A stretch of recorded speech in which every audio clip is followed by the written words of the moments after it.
So today, beloved, for the life of the church, the primary source of doctrine are the New Testament epistles. ஆகவே இன்றைக்கு சபை வாழ்க்கைக்கு பிரதானமாக நாம் உபதேசத்தை கற்றுக்கொள்வதற்கு புதிய ஏற்பாட்டில் இருக்கிற நிருபங்கள் தான் பிரதானமானது.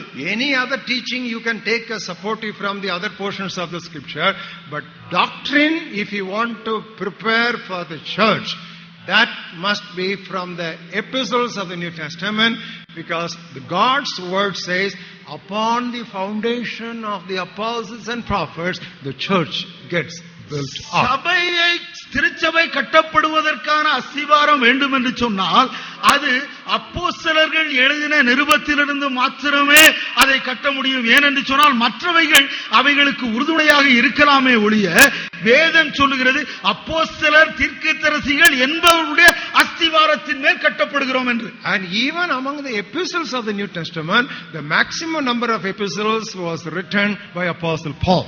இந்த புதிய ஏற்பாட்டிலே எழுதப்பட்ட நிருபங்களிலும் அதிகமான நிருபங்கள் அப்போஸ்தலனாகிய பவுலினாலே எழுதப்பட்டது. And 9 of those epistles were called church epistles. அதுல 9 நிருபங்கள் சபை நிருபங்கள் என்று அழைக்கப்படுகிறது. And if you look at those 9 church epistles, very interestingly, Apostle Paul has addressed 7 churches. அந்த 9 சபை நிருபங்களையும் நாம் மிகவும் கவனமாக பார்ப்போம் என்று சொன்னால் அதை பவுல் 7 சபைகளுக்கு எழுதுகிறார். The epistle of Romans written to the church in Rome.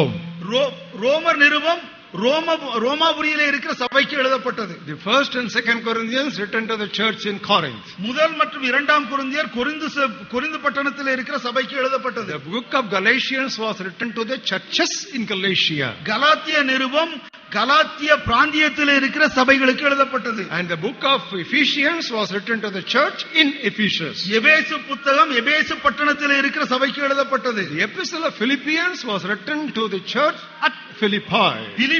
பிலிப்பியில் இருக்கிற சபைக்கு பிலிப்பு நிருபம் எழுதப்பட்டது. Colossians was written to the church in Colossae. கொலோசே நிருபமானது கொலோசே பட்டணத்தில் இருக்கிற சபைக்கு எழுதப்பட்டது. The first and second Thessalonians were written to the church in Thessalonica. முதல் மற்றும் இரண்டாம் தெசலோனிக்கேயர் நிருபங்கள் தெசலோனிக்கே பட்டணத்திலே இருக்கிற சபைகளுக்கு எழுதப்பட்டது. Just like John wrote to 7 churches in Revelation, Paul wrote to 7 churches in the New Testament. எப்படி வெளிப்படுத்துதலே அப்போஸ்தலனாகிய யோவான் 7 சபைகளுக்கு எழுதினானோ அதே போல புதிய ஏற்பாட்டில் இருக்கிற 7 சபைகளுக்கு பவுல் எழுதுகிறார். God used John to write about the future of the church, and God used Paul to write about the present conduct of the church. தேவன் யோவானை சபையின் எதிர்காலத்தை குறித்து எழுத பயன்படுத்தினார். அங்கே பவுலை சபையின் நிகழ்காலத்தை தற்காலத்தை குறித்து எழுத பயன்படுத்துகிறார். Now I am giving you a panoramic picture of how doctrine should be evolved from the writings of the New Testament. இங்கே புதிய ஏற்பாட்டிலே எழுதப்பட்டிருக்கிற எழுத்துக்களின் மூலமாக எப்படி நாம் உபதேசத்தை கட்ட வேண்டும் என்கிற ஒரு சித்திரத்தை நான் உங்களுக்கு முன்பாக வரைகிறேன். Earlier we referred to 2 Timothy 3rd chapter. நாம் இதற்கு முன்பதாக 2 தீமோத்தேயு 3வது அத்தியாயத்தை பார்த்தோம். And we saw the fourfold profitability of the word of God. தேவனுடைய வசனங்களின் 4 பரிமாண பயன்களை நாம் பார்த்தோம். Number 1 doctrine, முதலாவது உபதேசம். Number 2 reproof, இரண்டாவது கடிந்து கொள்ளுதல். Number 3 correction, மூன்றாவது சீர்திருத்தம். Number 4 instruction in righteousness. நான்காவது நீதியை படிப்பித்தல். Very interestingly, Apostle Paul consciously covered all these 4 areas in the 7 epistles. நாம் அப்போஸ்தலனாகிய பவுல் இந்த 4 காரியங்களும் தன்னுடைய எல்லா நிருபங்களிலும் மிக நேர்த்தியாக அவர் எழுதியிருக்கிறார். Take Romans and Philippians, Romans and Ephesians. ரோமர் மற்றும் எபேசு நிருபத்தை எடுத்துக்கொள்வோம் என்றால் predominantly it was doctrine.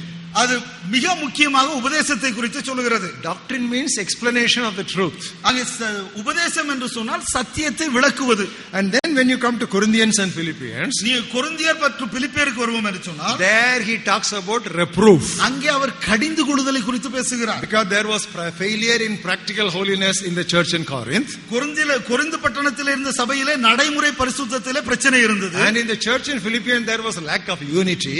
அங்கே பிலிப்பு பட்டணத்தில் இருந்த சபையிலே ஐக்கியமின்மை இருந்தது. So he comes with a word of reproof. ஆகவே அங்கே கடிந்து கொள்ளுதலின் வார்த்தையினாலே வருகிறார். When you come to Galatians and Colossians, அங்கே கலாத்தியர் மற்றும் கொலோசியர் நிருபங்களுக்கு வருகிற பொழுது, there his tone is one of correction. அங்கே அவர் திருத்தத்தை செய்கிறார், சீர்திருத்தம் செய்கிறார். Because Galatians were going back to the law from grace. ஏனென்று சொன்னால் கலாத்தியர்கள் கிருபையிலிருந்து நியாயப்பிரமாணத்திற்கு திரும்புகிறவர்களாக இருந்தார்கள். So he gave a correction. ஆகவே அங்கே ஒரு திருத்துதலை கொடுக்கிறார். Colossians were denying the supremacy of Christ. கொலோசியர் இயேசு கிறிஸ்துவினுடைய மேன்மையை மறுதலிக்கிறவர்களாக இருந்தார்கள். So he brought book to say that Christ is the head and he might have the preeminence. ஆகவே தான் அவன் அங்கே அவர் இயேசு கிறிஸ்துவே சபைக்கு சிரசானவர், அவருடைய மகா முக்கியத்துவத்தை அவர் மிகைப்படுத்தி சொல்லுகிறார். When you take 1 Thessalonians and 2 Thessalonians, முதல் 2 தெசலோனிக்கேயர் பத்திரிகைகளை எடுப்போம் என்றால், they got all these three. இந்த மூன்று காரியங்களுமே அவைகளில் இருக்கிறது. Doctrine is there, அங்கே உபதேசம் இருக்கிறது, reproof is there, கடிந்து கொள்ளுதல் இருக்கிறது, and correction is அங்கே there. திருத்தமும் இருக்கிறது. But all the epistles put together, ஆனால் எல்லா நிருபங்களையும் ஒன்று சேர்த்தால், they talk about instruction in righteousness. அது நீதியின் வாழ்விற்கான அறிவுரைகளை சொல்லுகிறது, நீதியை படிப்பிக்கிறது. So you find that all these epistles had this kind of a focus when they addressed the recipients. ஆகவே இந்த எல்லா நிருபங்களுமே அவைகள் அந்த நிருபங்களை யாரு பெற்றுக்கொள்கிறார்களோ அவர்களுக்கு இப்படிப்பட்ட ஒரு முக்கியத்துவத்தை குறியாக வைத்து எழுதப்பட்டதாக இருந்தது. So we come to the usual conclusion. நாம் ஆகவே தான் இந்த முடிவான இந்த முடிவுக்கு வருகிறோம். Bible is not only supreme, the Bible is also sufficient. வேதம் மேன்மையானது மாத்திரமல்ல, வேதம் போதுமானதும் கூட. It is not only supreme, முதன்மையானது மட்டுமல்ல. The Bible is not only supreme, அது முழுமையானது. It is also sufficient, it is complete. வேதம் முதன்மையானது மாத்திரமல்ல, அது முழுமையானதும் கூட. Beloved, this is a topic, this is a doctrine that will be very vehemently attacked in future. வருங்காலத்திலே இந்த ஒரு உபதேசத்திற்கு விரோதமாக தாக்குதல்கள் அநேகம் வரும். There will be many books coming as if they are prophetic revelations by God.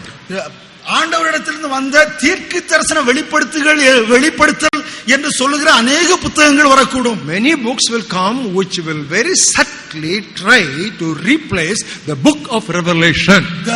தேவனுடைய வெளிப்படுத்தலின் இந்த புத்தகத்திற்கு பதிலாக அநேக புத்தகங்கள் தந்திரமாக மாற்றாக வரும். Already they have begun to come, but you'll find they are full-fledged, full-scale blooming up very soon.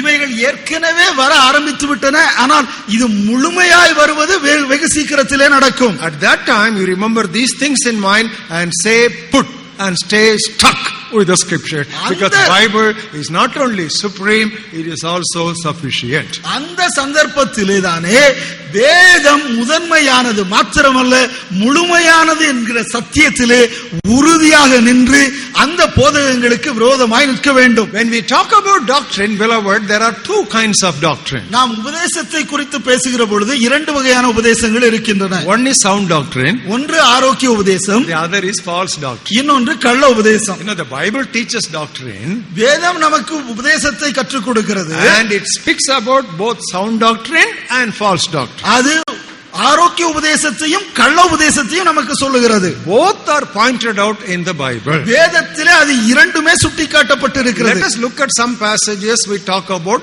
sound doctrine. இந்த ஆரோக்கிய உபதேசத்தை குறித்து பார்ப்பதற்கு சில வசன பகுதிகளை பார்ப்போம். 1 Timothy 1st chapter. முதல் தீமோத்தேயுக்கு எழுதின முதலாம் நிருபம் முதலாவது அத்தியாயம். Look at the 10th verse. 10வது வசனம். There it speaks about sound doctrine.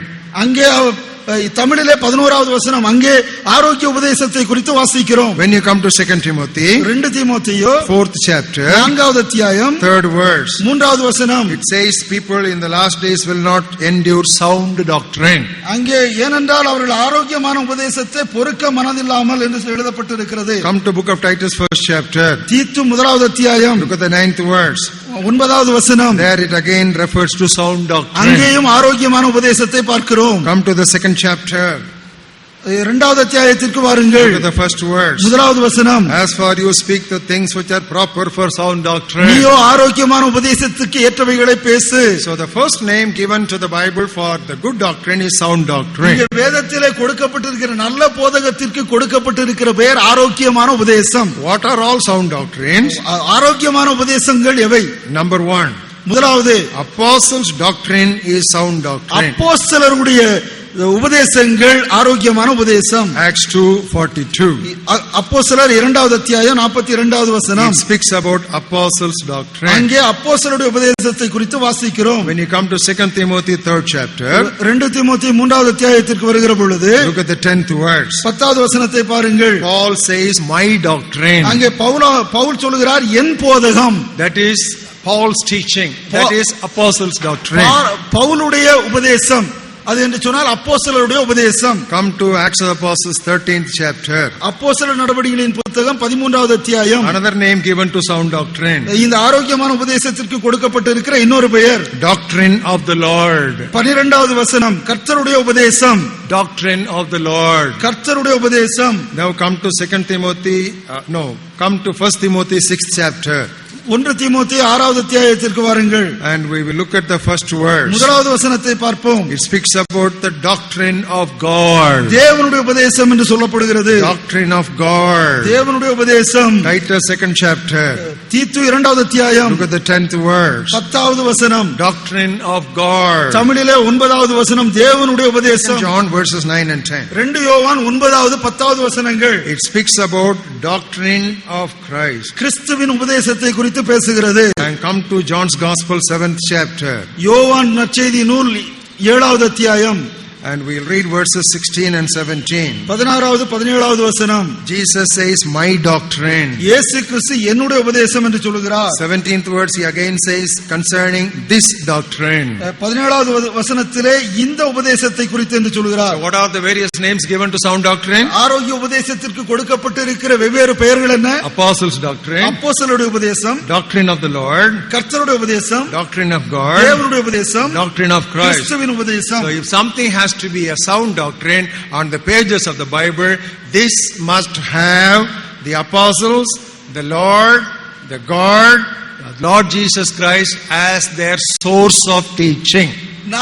இந்த வேத புத்தகத்திலிருந்து ஆரோக்கியமான உபதேசம் இருக்க வேண்டும் என்று சொன்னால் அங்கே அப்போஸ்தலர், கர்த்தருடைய உபதேசம், தேவனுடைய உபதேசம், கிறிஸ்துவின் உபதேசம் இவைகள் தான் அவைகளுக்கு மூலமாக இருக்க வேண்டும். Now come with me to look at some names for the false doctrine. கள்ள உபதேசத்திற்கு இருக்கிற வேறு சில பெயர்களை பார்ப்போம். Matthew's Gospel 16th chapter. மத்தேயு 16வது அத்தியாயம். Look at the 12th verse. 12வது வசனம். மத்தேயு 16:12. Here we read about the doctrine of Pharisees and Sadducees. இங்கே பரிசேயர் சதுசேயர் என்பவருடைய உபதேசத்தை குறித்து வாசிக்கிறோம். Mark's Gospel 7th chapter. Mark 7வது அத்தியாயம். Look at the 7th verse. 7வது வசனம். Mark 7 and verse 7. Mark 7:7. Here we read about doctrines of men. இங்கே மனுஷருடைய உபதேசத்தை குறித்து வாசிக்கிறோம். Colossians 2nd chapter. கொலோசியர் 2வது அத்தியாயம். Look at the 22nd verse. கொலோசியர் 2வது அத்தியாயம் 22வது வசனம். It speaks about the commandments and doctrines of men. அது மனுஷருடைய கற்பனைகளையும் உபதேசத்தையும் குறித்து பேசுகிறது. Come to 1 Timothy 4th chapter. 1 தீமோத்தேயு 4வது அத்தியாயம். Look at the first verse. முதலாவது வசனத்தை பாருங்கள். It speaks about the doctrine of demons. அது பிசாசுகளுடைய போதகத்தை குறித்து பேசுகிறது. And come to Hebrews 13th chapter. எபிரேயர் 13வது அத்தியாயம். And look at the 9th verse. 9வது வசனத்தை பாருங்கள். எபிரேயர் 13:9. It speaks about strange doctrines. அது அந்நிய போதனைகளை குறித்து பேசுகிறது. Strange doctrines. அந்நிய போதனைகள். And already we have seen Revelation 2nd chapter. ஏற்கனவே வெளிப்படுத்தல் 2வது அத்தியாயத்தை நாம் பார்த்திருக்கிறோம். 14th verse. 14வது வசனம். Doctrine of Balaam. பீலேயாமின் உபதேசம். 15th verse. 15வது வசனம். Doctrine of Nicolaitans. நிக்கோலை மதஸ்தருடைய உபதேசம். In other words, இன்னும் வேறு வார்த்தையிலே சொல்வோம் என்று சொன்னால் anything that is contrary to the plain teaching of the apostles. அப்போஸ்தலருடைய தெளிவான உபதேசத்திற்கு விரோதமாய் இருக்கிற அனைத்தும் கள்ள உபதேசம். Romans 16 and verse 17. ரோமர் 16வது அத்தியாயம் 17வது வசனம். I urge you, brothers, note those who cause divisions and offenses contrary to the doctrine which you learned and avoid them. அன்றியும் சகோதரரே, நீங்கள் கற்றுக்கொண்ட உபதேசத்திற்கு விரோதமாய் பிரிவினைகளையும் இடரல்களையும் உண்டாக்குறவர்களை குறித்து எச்சரிக்கையாய் இருந்து அவர்களை விட்டு விலக வேண்டும் என்று உங்களுக்கு புத்தி சொல்லுகிறேன். 1 Timothy 1st chapter. 1 தீமோத்தேயு 1வது அத்தியாயம் 3rd verse. 3வது வசனம். No other doctrine. வேற்றுமையான உபதேசங்கள். So stay put and confined to the apostolic teaching. அப்போஸ்தலருடைய உபதேசத்திலே நிலைத்திருங்கள். Now I have given you enough of biblical verses. நான் இப்பொழுது உங்களுக்கு போதுமான அளவிற்கு வேதத்தின் வாக்கியங்களை சொல்லி இருக்கிறேன். What is sound doctrine? ஆரோக்கிய உபதேசம் என்றால் என்ன? And what is false doctrine? கள்ள உபதேசம் என்றால் என்ன? Beloved, the sound doctrine and false doctrine are always opposed to each other. இந்த ஆரோக்கிய உபதேசமும் கள்ள உபதேசமும் எப்பொழுதும் ஒன்றுக்கு ஒன்று விரோதமாகவே இருக்கும். And there can be no compromise between these two. இவைகள் இரண்டுக்கும் மத்தியிலே எந்த விதமான சமரசமும் இருக்க முடியாது. And I am going into a very vital critical point. நான் இங்கே வேறு மிக முக்கியமான ஒரு காரியத்தை சொல்ல விரும்புகிறேன். False doctrine is usually not 100% error. இந்த கள்ள உபதேசம் என்பது 100% தவறாக இருப்பதில்லை. பொதுவாக 100% தவறாக இருப்பதில்லை. It is usually a mixture. Follow my word. It is not 100% error. It is usually a mixture of truth and error. இது பொதுவாக சத்தியம் மற்றும் பொய்யை சேர்ந்த ஒரு கலப்பட சரக்கு. Please imprint it and implant it on your mind. Let it stay as a divine impact forever. உங்களுடைய மனதிலே அதை மிக ஆழமாக இருத்தி வைத்துக் கொள்ளுங்கள், பதித்து வைத்துக் கொள்ளுங்கள். அது ஆழமாக உங்களுடைய இருதயத்திலே இருக்கட்டும். Adulterated milk we all have heard about. கலப்பட பால், கலப்படம் செய்யப்பட்ட பாலை குறித்து நமக்கு தெரியும். You can adulterate milk in two ways. இரண்டு வகையிலே நாம் பாலிலே கலப்படம் செய்யலாம்.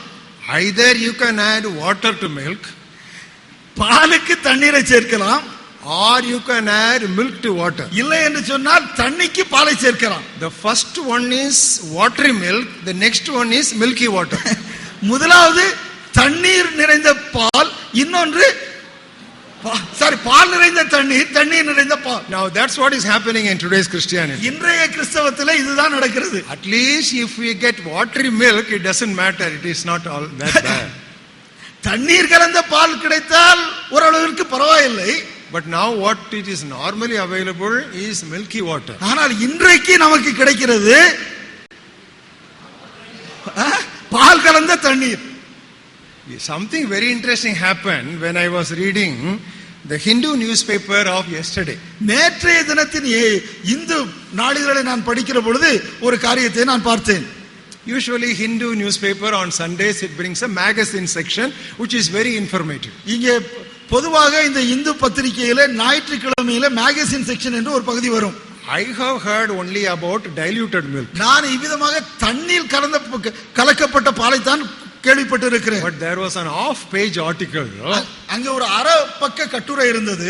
They say that is what is called synthetic milk. இதைத்தான் செயற்கையான பால் என்று சொல்லுகிறார்கள். So they are showing the difference between real milk and synthetic milk. இயற்கையான பாலுக்கும் செயற்கையான பாலுக்கும் இடையே இருக்கிற வேறுபாட்டை சொல்லுகிறார்கள். And they have given scientifically how synthetic milk is created.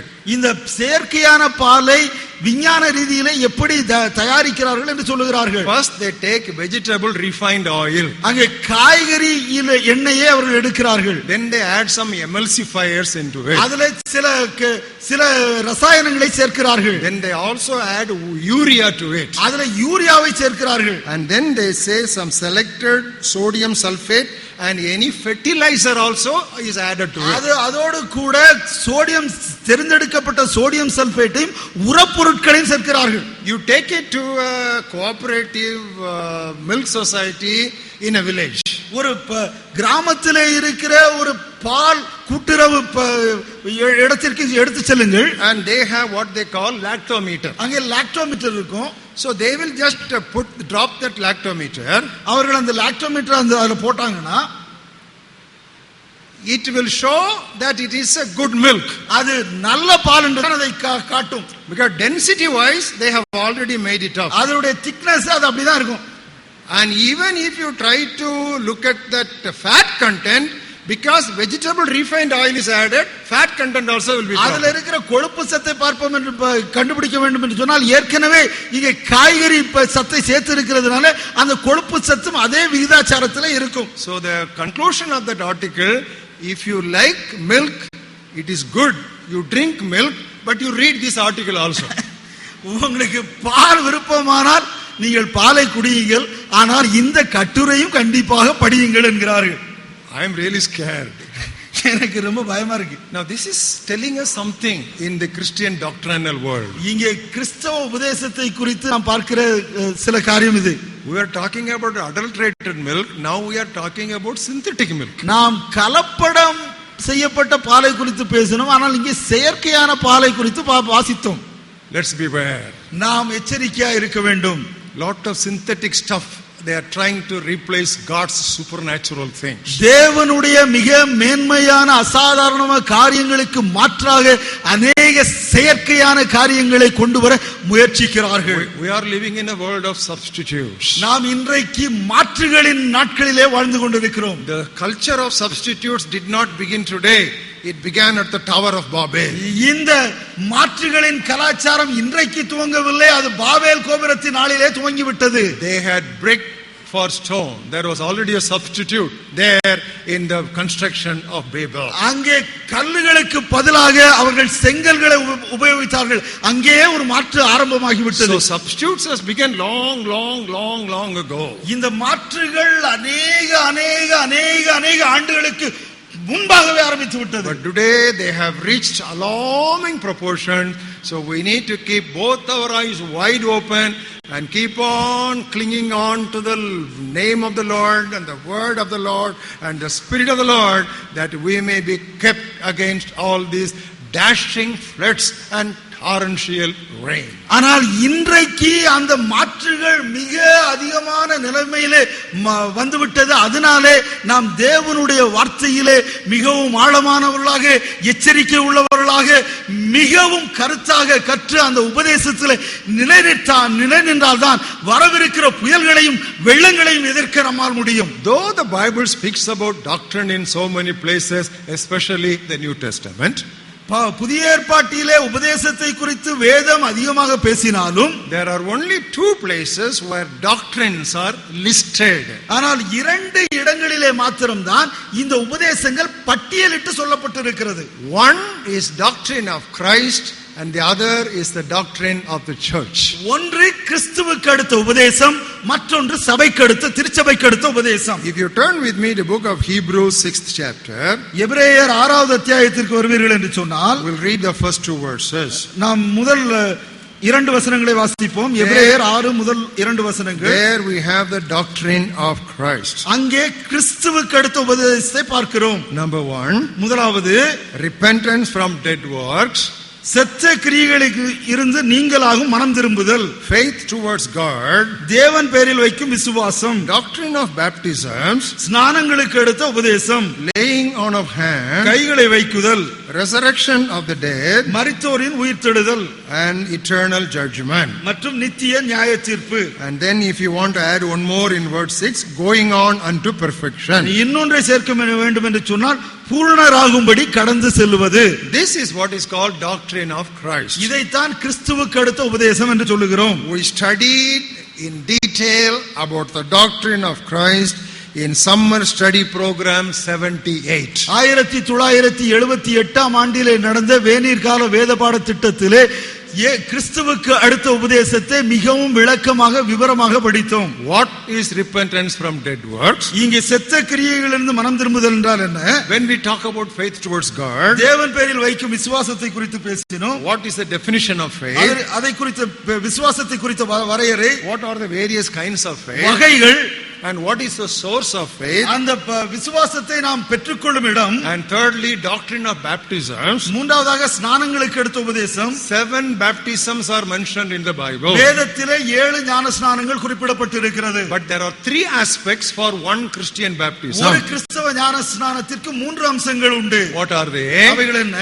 First, the Holy Spirit baptizes us into Christ. முதலாவதாக பரிசுத்த ஆவியானவர் நம்மை கிறிஸ்துவுக்குள்ளாக ஞானஸ்நானம் படுத்துகிறார். Secondly, a minister of the gospel baptizes us into water. இரண்டாவதாக தேவ ஊழியன் நம்மை நீருக்குள்ளாக ஞானஸ்நானம் கொடுக்கிறார். Thirdly, Jesus Christ baptizes us into the Holy Spirit. மூன்றாவதாக இயேசு கிறிஸ்து நம்மை பரிசுத்த ஆவியானவருக்குள் ஞானஸ்நானம் கொடுக்கிறார். Holy Spirit into Christ, பரிசுத்த ஆவியானவர் கிறிஸ்துவுக்குள், a minister of the gospel into water, தேவ சுவிசேஷ ஊழியன் நீருக்குள், and the Lord Jesus Christ into the Holy Spirit. ஆண்டவராகிய இயேசு கிறிஸ்து ஆவியானவருக்குள். Now these three aspects of one baptism we studied in summer study program 78. இந்த ஒரே ஞானஸ்நானத்தின் மூன்று அம்சங்களை 1978 நடத்தின வேநீர்கால வேத பாட திட்டத்தில் படித்தோம். And the fourth subject was the laying on of hands. நான்காவது பாடம் கைகளை வைக்குதல். What are the purposes and procedures of laying on of hands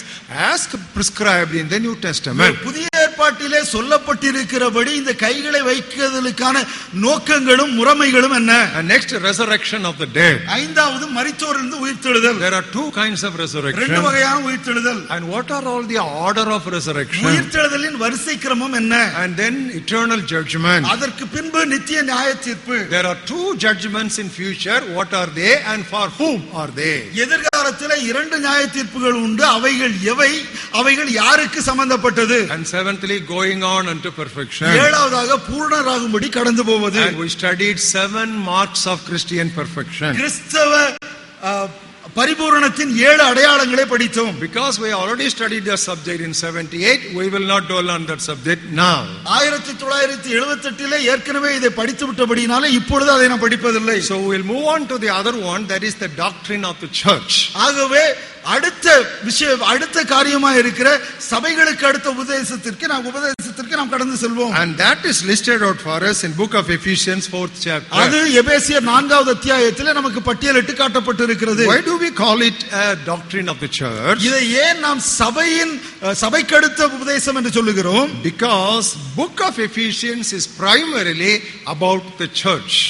இந்த எபேசியர் புத்தகம் பிரதானமாக திருச்சபையை குறித்து எழுதுகிறது. It was not written to a local church, but it was written to the universal church. இது ஒரு உள்ளூர் சபைக்கு எழுதப்பட்டதல்ல, ஆனால் உலகளாவிய சபைக்கு எழுதப்பட்டது. You go to Corinthians, கொரிந்தியருக்கு பொருந்தும்.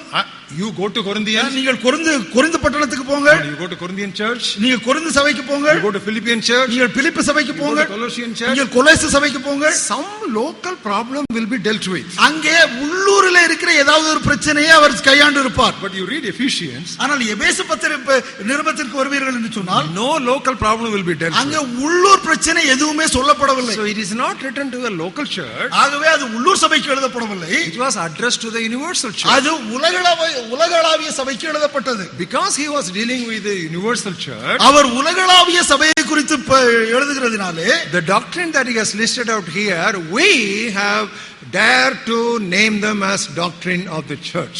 உலகளாவிய சபைக்கு அவர் எழுதி இருக்கிறபடியினாலே இங்கே அவர் கொடுத்திருக்கிற அந்த பட்டியலை நாம் சபைக்கு அடுத்த உபதேசம் என்று பெயரிட்டு அழைக்கிறோம். We read that from verses 4 to 6. 4வது வசனம் முதல் 6வது வசனம் வரை இருக்கிற வசன பகுதியிலே அதை வாசிக்கிறோம். Number 1, one body.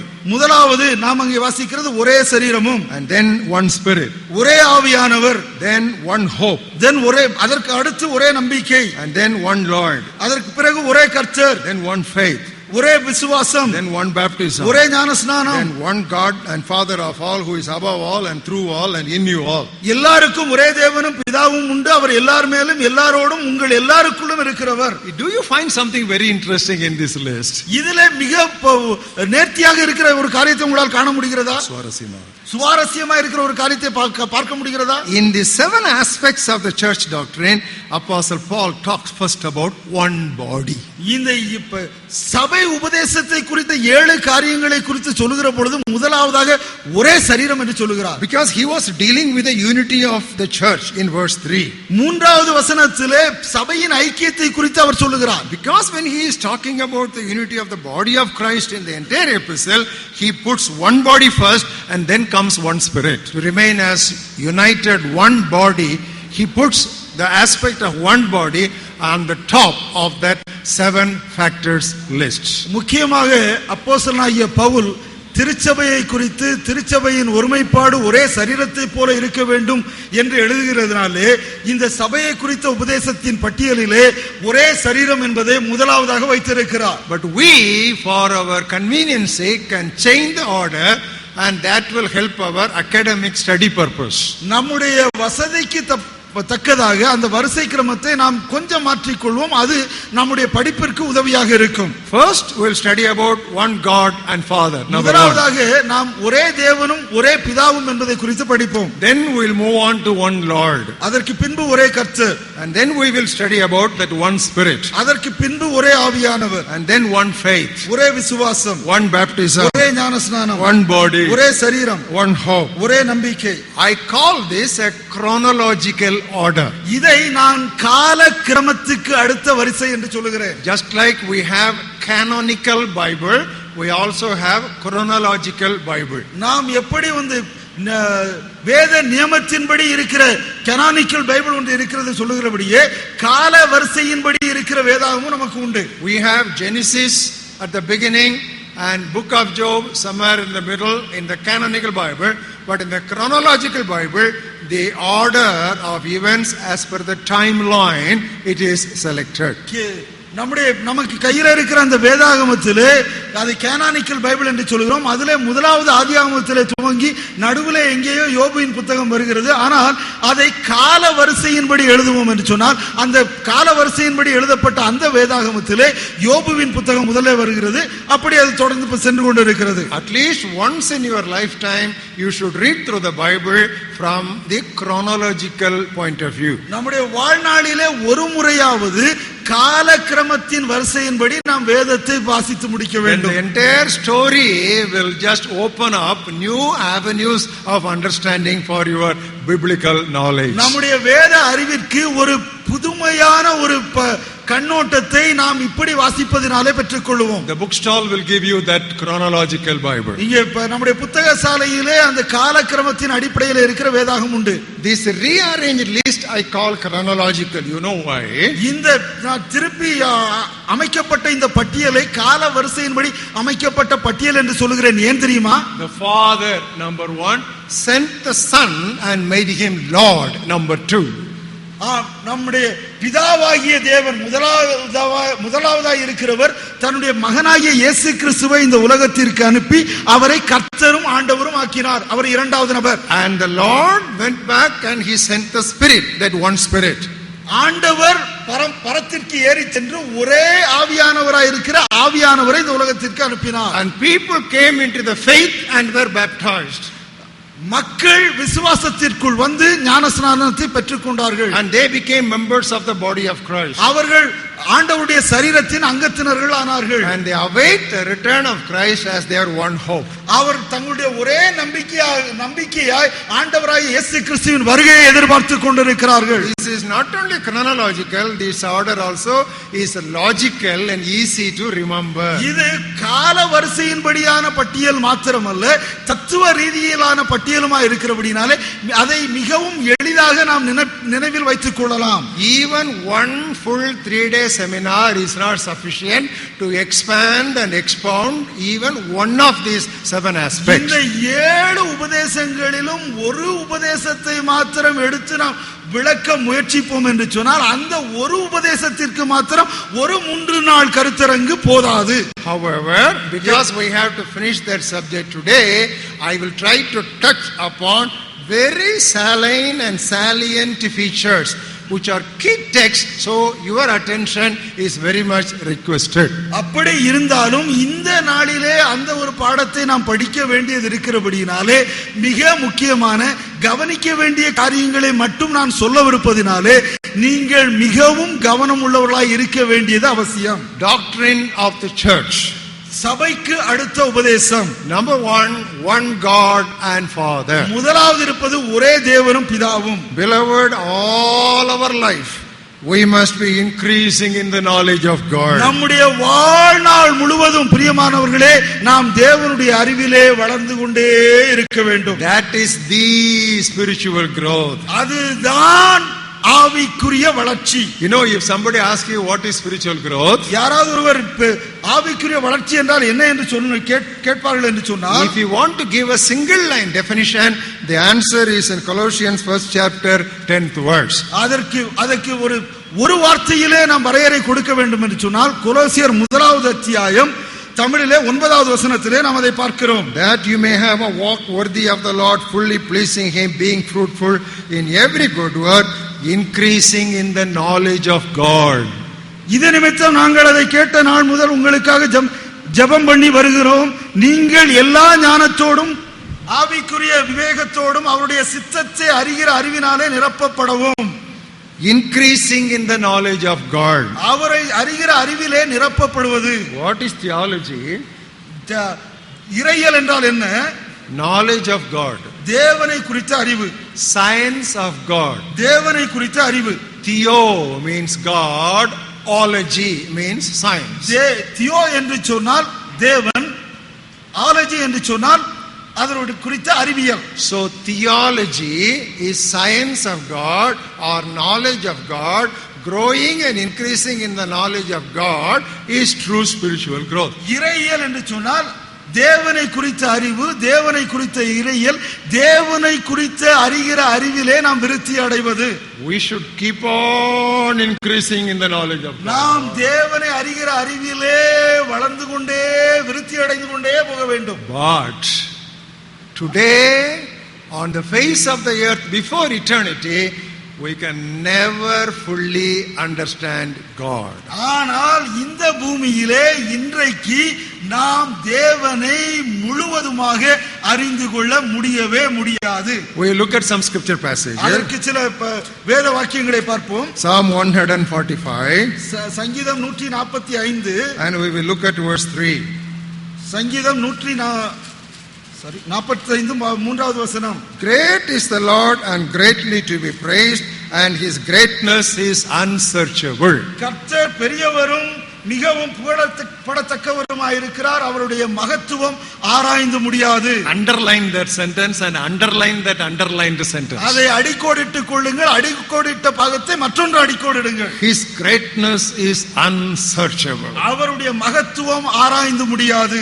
And come to 147. 147வது சங்கீதம். And come to verse 5. 5வது வசனம். Great is our Lord and mighty in power. நம்முடைய ஆண்டவர் பெரியவரும் மகாபலம் உள்ளவருமாயிருக்கிறார். His understanding is infinite.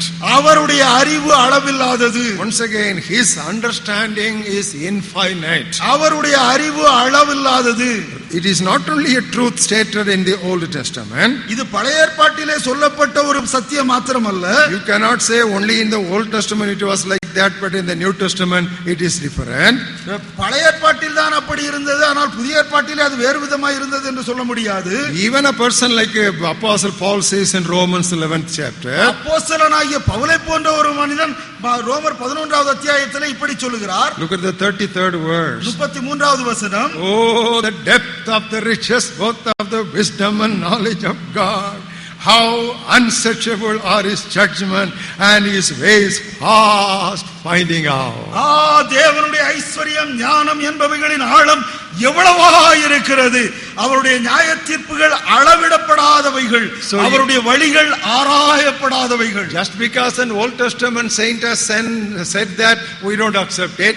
The New Testament apostle who had the abundance of revelations, he also honestly confesses how unsearchable are his ways, they are past finding out. ஒரு பழைய ஏற்பாட்டிலே அது சொல்லப்பட்டிருக்கிறது என்பதனாலே மாத்திரம் நாம் அதை ஏற்றுக்கொள்ள வேண்டிய அவசியம் இல்லை. புதிய ஏற்பாட்டிலே அதிகமான வெளிப்படுத்தலை பெற்றுக்கொண்ட அப்போஸ்தலனாகிய பவுல் அவருடைய அறிவு எவ்வளவு ஆழமானது என்று சொல்லுகிறபடியாலே அதை ஏற்றுக்கொண்டே தீர வேண்டும். 1 Corinthians 2nd chapter. 1 கொரிந்தியர் 2வது அத்தியாயம். We'll read from verses 10 to 12. 10வது வசனம் முதல் 12வது வசனம் வரை வாசிப்போம். It says, God has revealed them to us by his Spirit. நமக்கோ தேவன் அவைகளை தமது ஆவியினாலே வெளிப்படுத்தினார். What has he revealed to us? அவர் எதை வெளிப்படுத்தினார்? What he has prepared for those who love him, as the previous words, that he has revealed to us. அவரை நேசிக்கிறவர்களுக்கு எதை அவர் ஏற்படுத்தி இருக்கிறாரோ அதை அவர் வெளிப்படுத்தி இருக்கிறார். But the deep things of God, it is not fully fathomed. தேவனுடைய ஆழங்களையும் ஆராய்ந்திருக்கிறார். ஆனால் தேவனுடைய முழு ஆழத்தையும் நம்மால் அறிய முடியாது. What man knows the things of a man except the spirit of a man which is in him? மனுஷனுள்ள ஆவியே அன்றி மனுஷரில் எவரும் மனுஷருக்குரியவைகளை அறியான். Even so no one knows the things of God except the spirit of God. அப்படி போல தேவனுடைய ஆவியே அன்றி ஒருவனும் தேவனுக்குரியவைகளை அறிய மாட்டான். But what have we understood? நாம் எதை புரிந்து கொண்டிருக்கிறோம்? Next word say the things that God has freely given to us, that we have understood. தேவனால் எங்களுக்கு அருளப்பட்டவைகளை நாம் அறிந்து கொண்டிருக்கிறோம், புரிந்து கொண்டிருக்கிறோம். But the total knowledge of God, the full understanding of God, no one has understood. தேவன் நமக்கு எதை அருளி இருக்கிறாரோ அதை மாத்திரம் நாம் அறிந்து கொண்டிருக்கிறோம். ஆனால் தேவனை முழுமையாக அவருடைய முழு ஞானத்தோடு கூட நம்மால் புரிந்து கொள்ள முடியாது. Let us look at some of the attributes of God which are fast finding out. தேவனுடைய சில குணாதிசயங்களை நாம் கற்றுக்கொள்ள முயற்சி செய்வோம். அவைகள் மிகவும் அருமையானவைகள். Number 1, முதலாவதாக God is independent.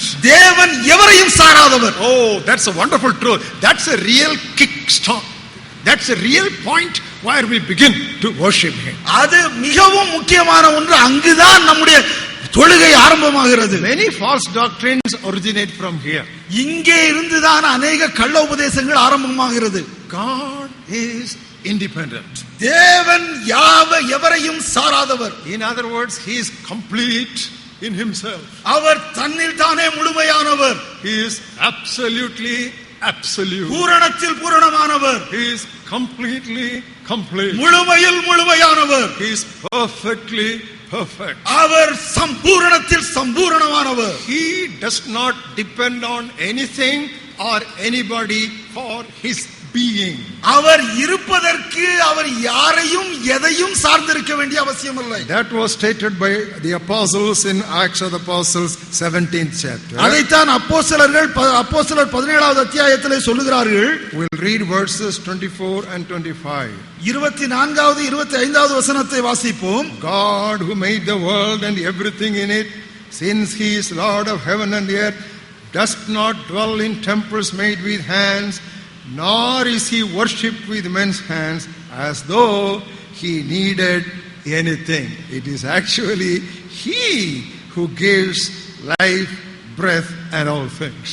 உலகத்தையும் அதில் உள்ள யாவற்றையும் உண்டாக்கின தேவனானவர் வானத்திற்கும் பூமிக்கும் ஆண்டவராயிருக்கிறபடியினாலே கைகளினால் கட்டப்பட்ட கோவில்களில் அவர் வாசம் பண்ணுகிறதில்லை. எல்லாருக்கும் ஜீவனையும் சுவாசத்தையும் சகலத்தையும் கொடுக்கிற அவர் தமக்கு யாதொன்று தேவையானது போல மனுஷர் கைகளால் பணிவிடை கொள்ளுகிறதும் இல்லை. He has everything. He does not need us. அவரிடத்தில் எல்லாம் உண்டு. அவருக்கு நம்முடைய அவசியமோ தேவையோ இல்லை. God is independent of any part of his created world. அவர் தேவன் தான் சிருஷ்டித்த எதையும் சார வேண்டிய அவசியமே இல்லை.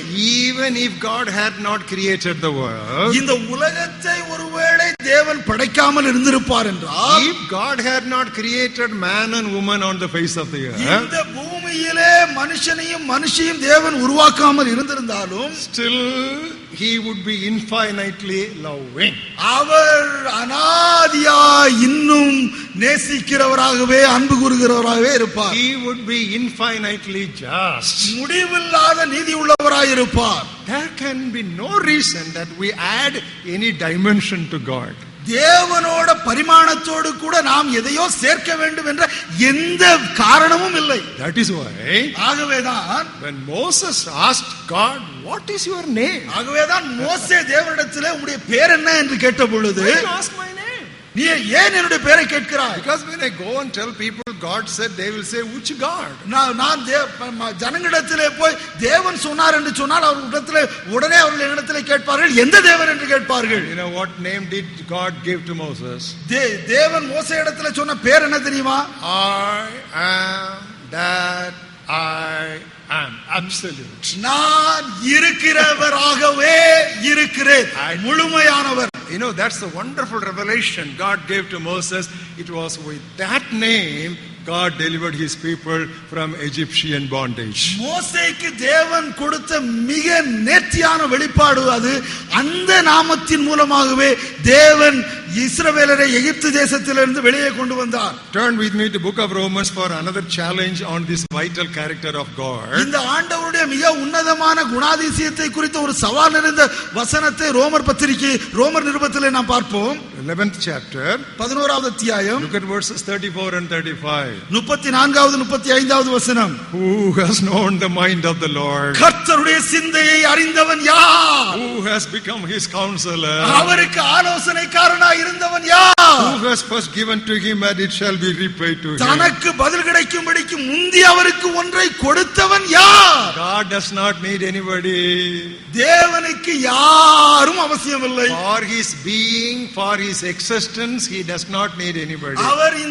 அவர் இருப்பதற்கு அவருக்கு யாருடைய உதவியும் தேவையில்லை. The summary is given in the 36th words. 36வது வசனத்திலே அதனுடைய சாராம்சம் கொடுக்கப்பட்டிருக்கிறது. Of him, through him and to him are all things, to whom be glory forever. Amen. I told you this is the beginning of worship.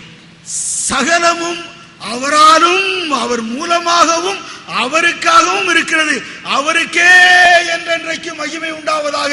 ஆமென். ஆகவேதான் ஆராதனையின் ஆரம்பம் இங்கே இருக்கிறது என்று சொன்னேன். You know, this independence of God, this doctrine is very much eroded in some of the modern worships, as if God depends upon us. இன்றைக்கு இருக்கிற நவீன காலத்து ஆராதனைகளே தேவன் எவரையும் சாராதவர் என்கிற இந்த முக்கியமான உபதேசம் வெகுவாக பின்தள்ளப்பட்டிருக்கிறது.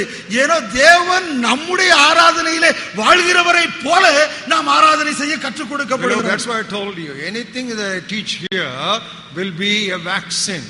It will be a prevention against the possible future ills which may override you. ஆகவேதான் நான் சொன்னேன், இங்கு சொல்லிக் கொடுக்கப்படுகிற எந்த ஒரு காரியமாக இருந்தாலும் எதிர்காலத்திலே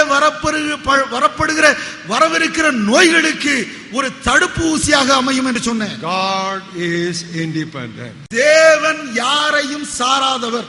Number 2, God is unchangeable. இரண்டாவதாக தேவன் மாறாதவர். This is called technically as the immutability of God. இதைத்தான் தேவனுடைய மாறாமை என்று சொல்லுகிறோம். Turn with me to an Old Testament classic passage, Book of Psalms, chapter 102. சங்கீதம் 102 மிக ஒரு நேர்த்தியான ஒரு வசனத்தை பார்ப்போம். We'll read from verses 25 to 27. 25வது வசனம் முதல் 27வது வசனம் வரை வாசிப்போம். I just love them. அதை நான் மிகவும் நேசிக்கிறேன். Of old you laid the foundation of the earth, and the heavens are like the work of your hands. நீர் ஆதியிலே பூமியை அஸ்திவாரப்படுத்தினீர், வானங்கள் உம்முடைய கரத்தின் கிரியையாய் இருக்கிறது.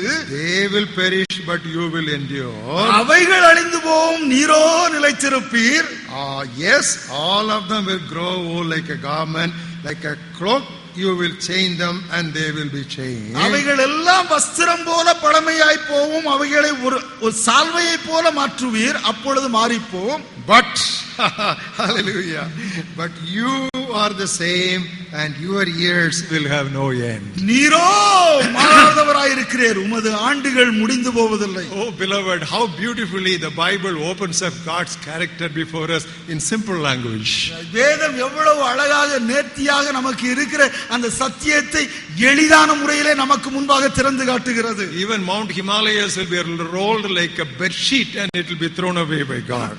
இமாலய மலையும் கூட ஒரு வஸ்திரத்தை போல சுருட்டப்பட்டு வெளியே தள்ளப்படும். But you Lord, you remain forever and ever. ஆனால் நீரோ என்றைக்கும் நித்தியமாய் அப்படியே இருப்பீர். That is the revelation we have in book of Numbers 23rd chapter. அதைத்தான் எண்ணாகமம் 22வது அத்தியாயத்தில் நாம் வாசிக்கிறோம். Numbers 23rd chapter. எண்ணாகமம் 22வது வசனம் அத்தியாயம் 23rd chapter. சரி 23வது அத்தியாயம். We look at the 19th verse. 19வது வசனம். God is not a man that he should lie, nor a son of man that he repent. Has he said, will he not do it? Has he spoken, will he not make it good? பொய் சொல்ல தேவன் ஒரு மனிதன் அல்ல, மனமாறு அவர் ஒரு மனுபுத்திரனும் அல்ல. அவர் சொல்லியும் செய்யாதிருப்பாரா, அவர் வசனித்தும் நிறைவேற்றாதிருப்பாரா? Come with me to book of James for an endorsement of this Old Testament statement. இந்த பழைய ஏற்பாட்டிலே சொன்ன ஒரு வசனத்திற்கு அங்கீகாரப்படுத்துகிற ரீதியிலே நாம் யாக்கோபின் புத்தகத்திலே நாம் வாசிக்கிறோம். First chapter 17th verse. யாக்கோபு முதலாவது அத்தியாயம் 17வது வசனம். Every good gift and every perfect gift from above and comes down from the Father of lights, with whom there is no variation or shadow of turning. நன்மையான எந்த ஈவும் பரிபூரணமான எந்த வரமும் பரத்திலிருந்து உண்டாகி சோதிகளின் பிதாவினிடத்திலிருந்து இறங்கி வருகிறது. அவரிடத்தில் யாதொரு மாறுதலும் யாதொரு வேற்றுமையின் நிழலும் இல்லை. Underline that statement. There is no variation or shadow, even shadow, slightest shadow of turning with our eternal God. Yeah. He is I am that I am. இந்த வசன பகுதியை அடிக்கோடு இட்டுக் கொள்ளுங்கள். அவரிடத்திலே யாதொரு மாறுதலும் இன்னும் பார்ப்போம் என்று சொன்னால் யாதொரு வேற்றுமையின் நிழலும் கூட இல்லவே இல்லை. அவர் இருக்கிறவராகவே இருக்கிறவர். If you don't understand this unchangeableness of God, you will make a God into a doll. நீங்கள் தேவனுடைய இந்த மாறாமையை நாம் சரியாக புரிந்து கொள்ளவில்லை என்று சொன்னால் தேவனை ஒரு பொம்மையாக்கி விடுவோம். Don't think that is what is done by non-Christians. It is mostly done today by Christians. அது கிறிஸ்தவர்கள் அல்லாதவர்களால் செய்யப்படுகிறது என்று நினைக்க வேண்டாம். இன்றைக்கு அது அதிகமாக கிறிஸ்தவர்களாலேயே செய்யப்படுகிறது. God is a doll in the hands of many Christians. இன்றைக்கு अनेक கிறிஸ்தவருடைய கையிலே தேவன் ஒரு பொம்மையாக இருக்கிறார். They can keep changing his color. அவருடைய நிறத்தை அப்பொழுது நினைத்த பொழுதெல்லாம் மாற்றிக்கொள்ளலாம். One day they can make his nose sharp, next day they will make his nose blunt. ஒரு நாள் அவருடைய மூக்கை கூர்மையாக்குவார்கள், அடுத்த நாள் அதை மழுங்க செய்து விடுவார்கள். They change God according to their whims and fancies rather than they change themselves according to God's expectation. அவருடைய விருப்பத்திற்கும் ஆசைக்கும் ஏற்ற வண்ணமாக தேவனை மாற்றிக்கொள்வார்களே ஒழிய தேவனுடைய விருப்பத்திற்கும் ஆசைக்கும் ஏற்ற வண்ணமாக தங்களை மாற்றிக்கொள்ள அவர்கள் முயற்சிப்பதில்லை. You know, this is a very dangerous trend that is plaguing modern Christendom. இன்றைக்கு இருக்கிற நவீன கிறிஸ்தவத்தை கொள்ளை நோயை போல கெடுத்துக் கொண்டிருக்கிற ஒரு காரியம் இது. Many of what I say in this seminar you will not understand their immediate applicability, but keep them in mind. The Holy Spirit at the appropriate time, it is my prayer, will remind you of what has been taught here. இந்த கருத்தரங்கிலே சொல்லப்பட்ட அநேக காரியங்களின் உடனடி பயனை நீங்கள் பார்க்க மாட்டீர்கள். ஆனால் இங்கே சொல்லிக் கொடுத்தவைகளை உங்களுடைய இருதயத்தின் ஆழத்தில் ஆழமாக பதிய வைத்துக் கொள்ளுங்கள். ஆவியானவர் ஏற்ற சமயத்திலே அதை உங்களுக்கு நினைப்புப்படுத்துவார்.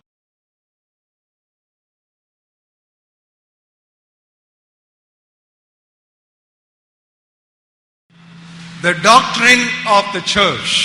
சபைக்கு அடுத்த உபதேசம். Now we have listed out 7 of them as found in Ephesians 4th chapter.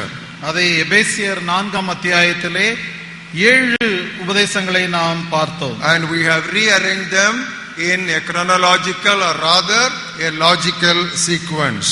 அதை நாம் கால கிரமத்தின்படியான இல்லை என்றால் நாம் புரிந்து கொள்வதற்கு ஏற்ற முறையிலே வரிசைப்படுத்தி அவைகளை நாம் பார்த்தோம். The first one was one God and Father. ஒரே பிதாவும் ஒரே தேவனும் உண்டு. Growing in the Lord or growing in Christian life means increasing ever and ever in the knowledge of God. நாம் கிறிஸ்துவ வாழ்க்கையிலே வளருவது என்று சொன்னால் தேவனுடைய அறிகிற அறிவிலே மென்மேலும் வளர்ந்து விருத்தி அடைவது என்று அர்த்தம். But at the same time we can never ever fully comprehend or understand the depth of God. ஆனால் அதே நேரத்தில் தேவனுடைய அனந்த ஞானத்தை முழுவதுமாக நாம் ஆராய்ந்து அறிய முடியாது. We began studying some attributes of God. நாம் தேவனுடைய சில குணாதிசயங்களை பற்றி படிக்க ஆரம்பித்தோம். God is absolutely independent. தேவன் முற்றிலுமாக எதையும் சாராதவர். And God is unchangeable. தேவன் மாறாதவர். Now we will go to point number 3. God is eternal. இப்பொழுது 3ஆம் குறிப்பிற்கு செல்லுவோம். தேவன் நித்தியமானவர். Which means he has no beginning and he has no end. அப்படி என்றால் அவருக்கு ஆரம்பமும் கிடையாது, துவக்கமும் கிடையாது, முடிவும் கிடையாது என்று அர்த்தம். Turn with us to book of Psalms 90th chapter. சங்கீதங்களிலே 90வது சங்கீதத்தை பார்ப்போம். We will read the second verse. இரண்டாவது வசனம். Before the mountains were brought forth, or ever you had formed the earth and the world, even from everlasting to everlasting you are God. பர்வதங்கள் தோன்றும் முன்னும் நீர் பூமியையும் உலகத்தையும் உருவாக்கும் முன்னும் நீரே அநாதியாய் என்றென்றைக்கும் தேவனாய் இருக்கிறீர். These are all beautiful texts, and these words are so excellently and succinctly coined, so these are all worth memorizing. இது போன்ற வசனங்கள் எவ்வளவோ கவனமாக அழகாக ஆழமான அர்த்தத்துடன் எழுதப்பட்ட வசனங்கள் ஆகையால் இவற்றை மனனம் செய்வது உபயோகமாயிருக்கும். Fourth verse of the same psalm. அதே 90வது சங்கீதத்திலே 4வது வசனம். 1,000 years in your sight are like yesterday when it is past, and like a watch in the night. உமது பார்வைக்கு 1000 வருடம் நேற்று கழிந்த நாள் போலவும் ராச்சாமம் போலவும் இருக்கிறது. In other words, God knows the end from the beginning. இன்னும் மற்றொரு விதத்திலே சொல்ல வேண்டும் என்று சொன்னால் தேவன் முடிவை துவக்கத்திலிருந்தே அறிவார். Turn with us to book of Isaiah 46th chapter, and I will read verses 9 and 10. ஏசாயா தீர்க்கதரிசியின் புத்தகம் 46வது அத்தியாயத்திலே 9வது 10வது வசனங்களை வாசிப்போம். Just because some of these words you are very familiar with, don't become lazy to turn to the passages. Turn to the passages, see them in your Bibles, and your faith will be renewed and strengthened. இந்த வேத வசனங்கள் உங்களுக்கு தெரிந்ததா இருந்தாலும் நன்கு அறிமுகமானதா இருந்தாலும் தயவு செய்து உங்கள் வேத புத்தகத்தை அந்த வசனத்திற்கு திருப்புங்கள். உங்கள் வேத வசனத்தை திருப்பி அந்த வசனத்தை படியுங்கள்.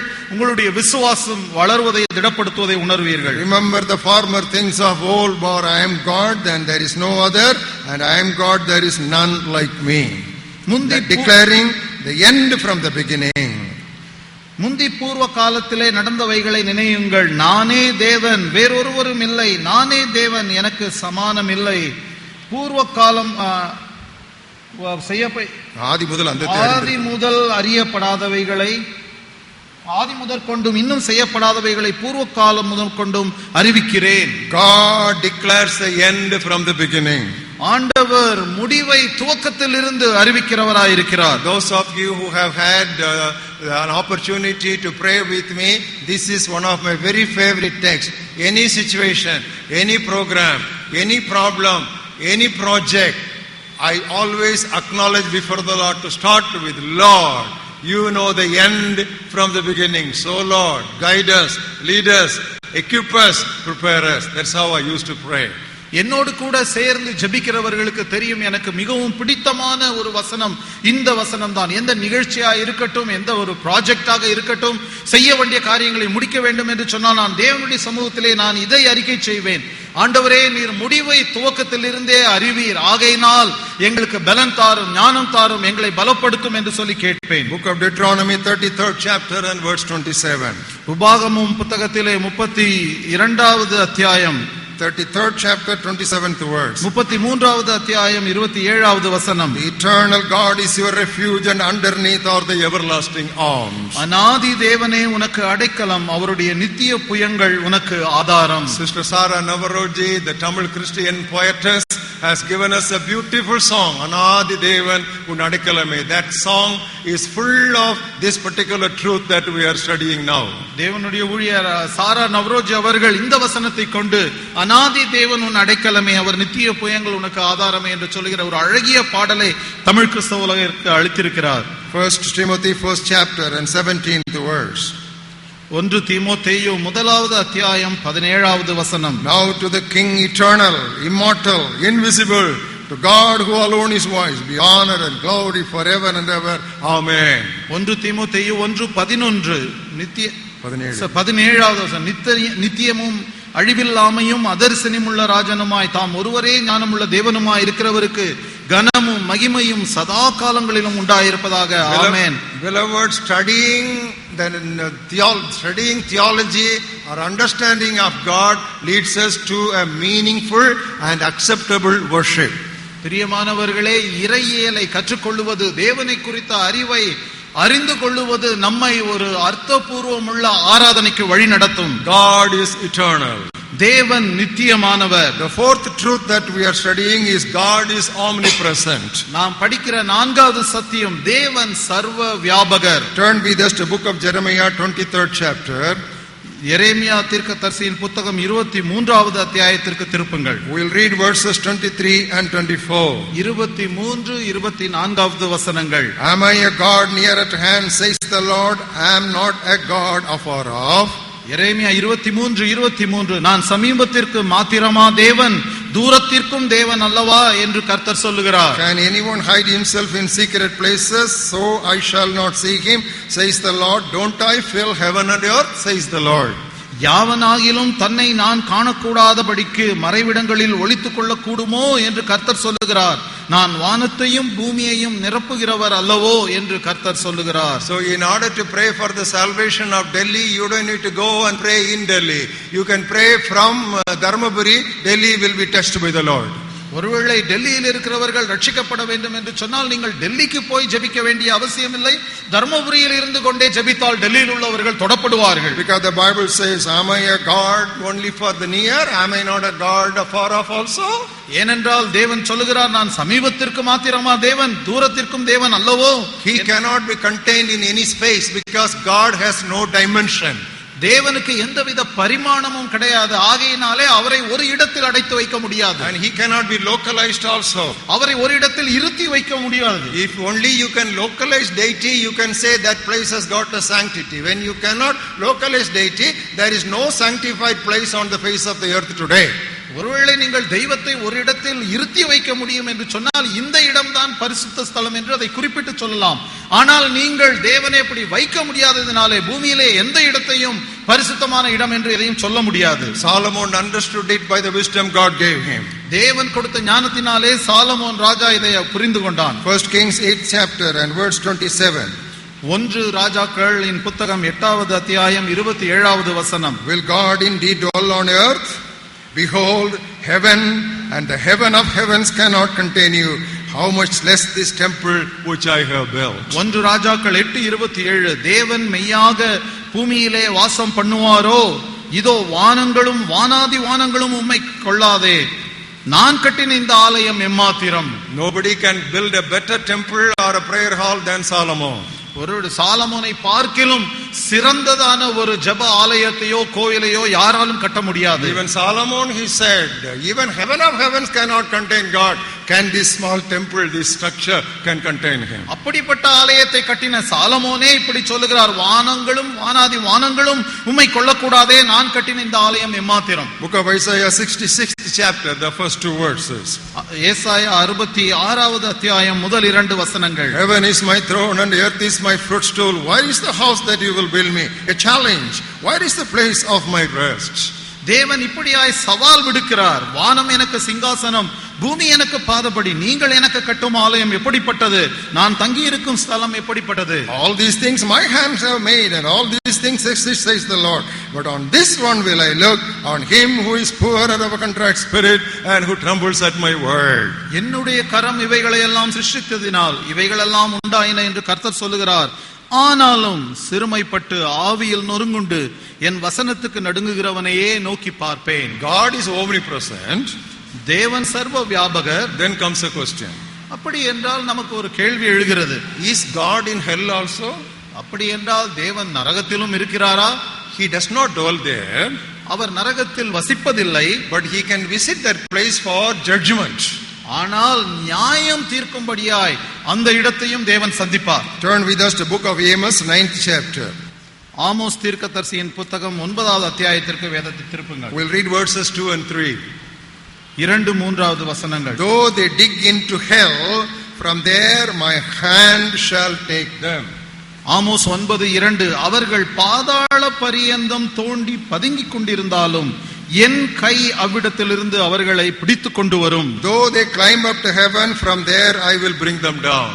அவர்கள் வானப்பரியந்தம் ஏறினாலும் அவ்விடத்திலும் இருந்து அவர்களை இறங்க பண்ணுவேன். Though they hide themselves on top of Carmel, from there I will search and take them.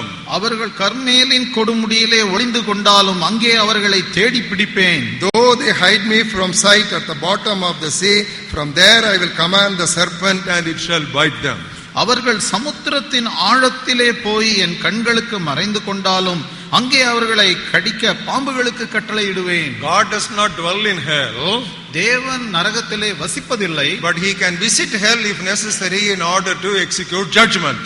ஆனால் தேவைப்பட்டால் நியாய தீர்ப்பை நிறைவேற்றும்படியாக அவர் நரகத்தையும் சந்திப்பார். The fifth point we need to understand as the attribute of God. ஆறாவது தேவனுடைய குணாதிசயங்களிலே fifth point. ஐந்தாவது குணாதிசயம், God is omniscient. தேவன் சர்வ ஞானி. 1 John 3rd chapter 20th words. If our heart condemns us, God is greater than our heart and knows all things. God knows all things.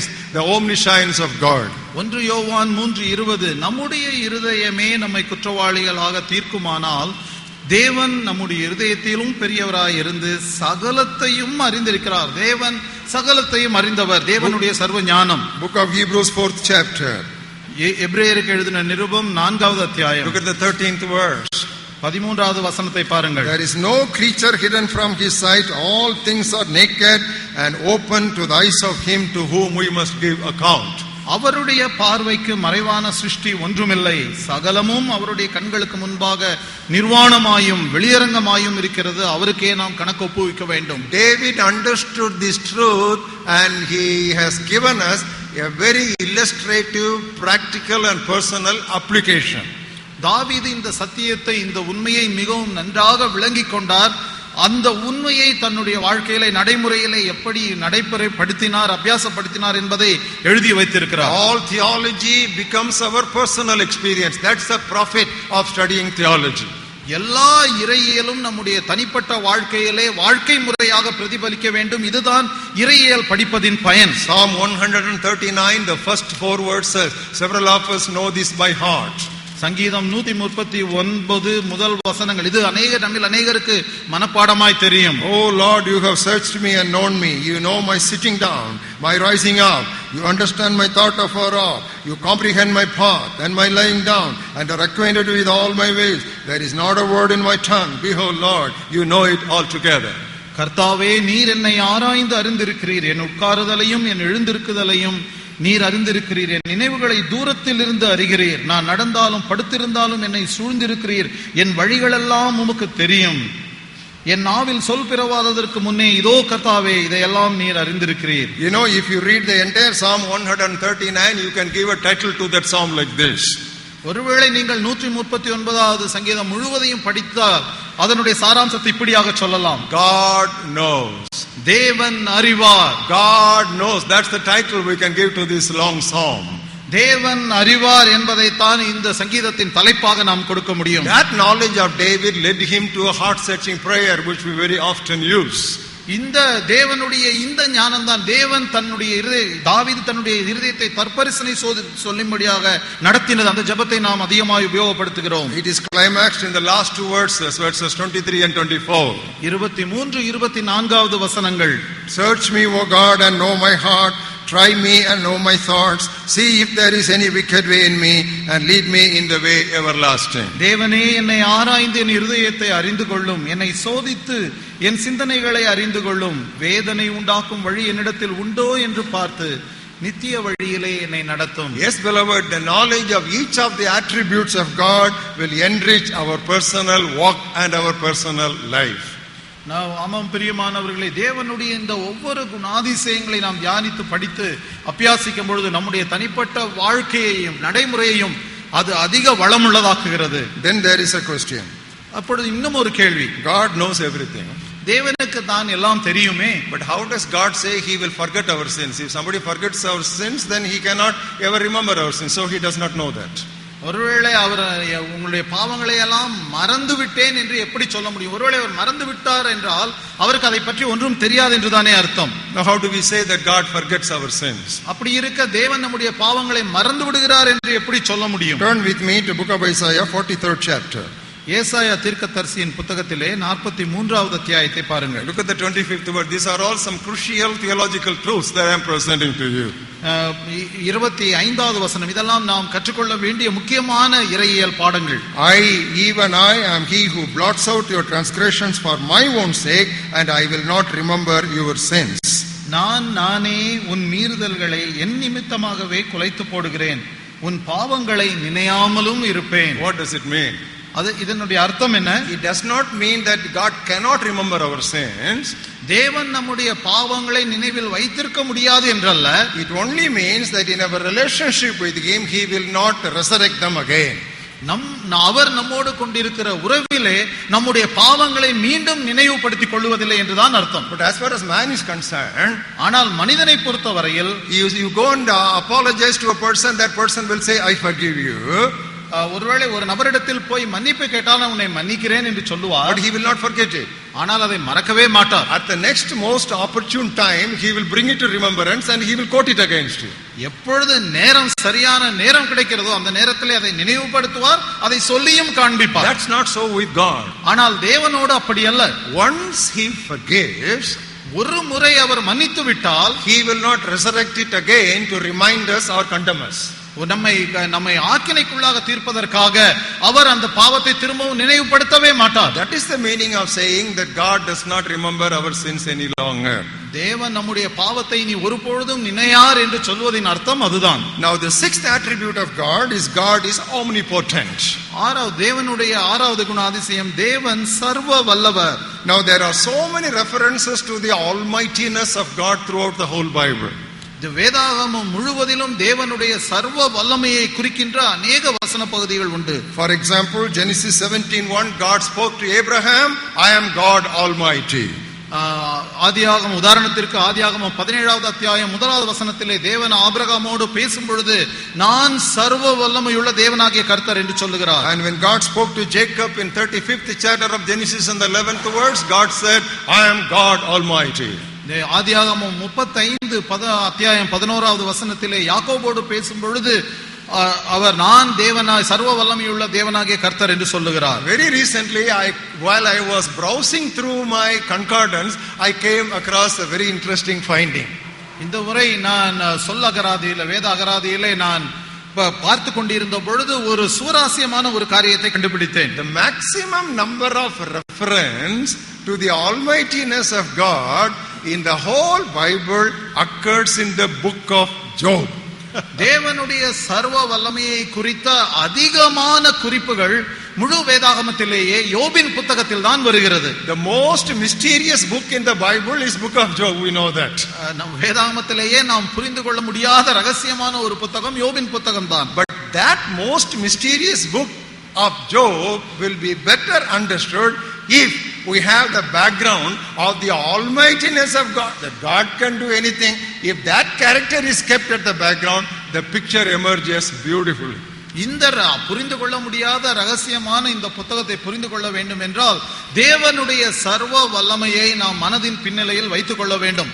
தேவன் சர்வ வல்லவர், அவர் செய்ய நினைத்தது எதுவும் தடைபட முடியாது, எல்லாவற்றையும் செய்ய முடியும் என்பதை நாம் புரிந்து கொண்டால் இந்த ரகசியமான புத்தகத்தையும் நாம் விளங்கிக் கொள்ளலாம். So next time you study book of Job, have this as the theme, the almightiness of God, the omnipotence of God. Then there's a lot of puzzles in the Bible, it will just fall in place, especially in that book of Job. ஆகையினாலே அடுத்த முறை நீங்கள் வேதாகமத்தை வாசிக்கும் பொழுது, விசேஷமாக யோபின் புத்தகத்தை வாசிக்கும் பொழுது தேவனுடைய சர்வ வல்லமை, தேவன் அனைத்தையும் செய்யக்கூடியவர் என்பதை நீங்கள் மனதில் வைத்துக் கொண்டால் வேதாகமத்தில் புரியாத பகுதிகள் எல்லாம் தானாகவே புரிய ஆரம்பிக்கும். Beloved, there is an oft repeated statement about this almightiness of God in the Bible. You know what that statement is? தேவனுடைய சர்வ வல்லமையை குறித்து அடிக்கடியாக அதிகம் சொல்லப்படுகிற ஒரு கூற்று உண்டு வேதாகமத்தில் நாம் பார்க்கிறோம். You know what it is? அது என்ன தெரியுமா? Nothing is impossible with God. தேவனாலே கூடாத காரியம் ஒன்றுமில்லை. First God said that to Sarah. முதலாவதாக தேவன் அதை சாராளுக்கு சொன்னார். And next God gave that promise to prophet Jeremiah. அடுத்தபடியாக தேவன் எரேமியா தீர்க்கதரிசிக்கு இந்த வாக்குத்தத்தத்தை கொடுத்தார். Then God gave that promise through angel Gabriel to Mary. அடுத்ததாக காபிரியல் தூதன் மூலமாக மரியாளுக்கு இந்த செய்தியை கொடுத்தார். Then Jesus directly gave this promise to his disciples when they asked him about rich people entering the kingdom of heaven. Who then can be saved? Jesus said, with man this is impossible, but with God all things are possible.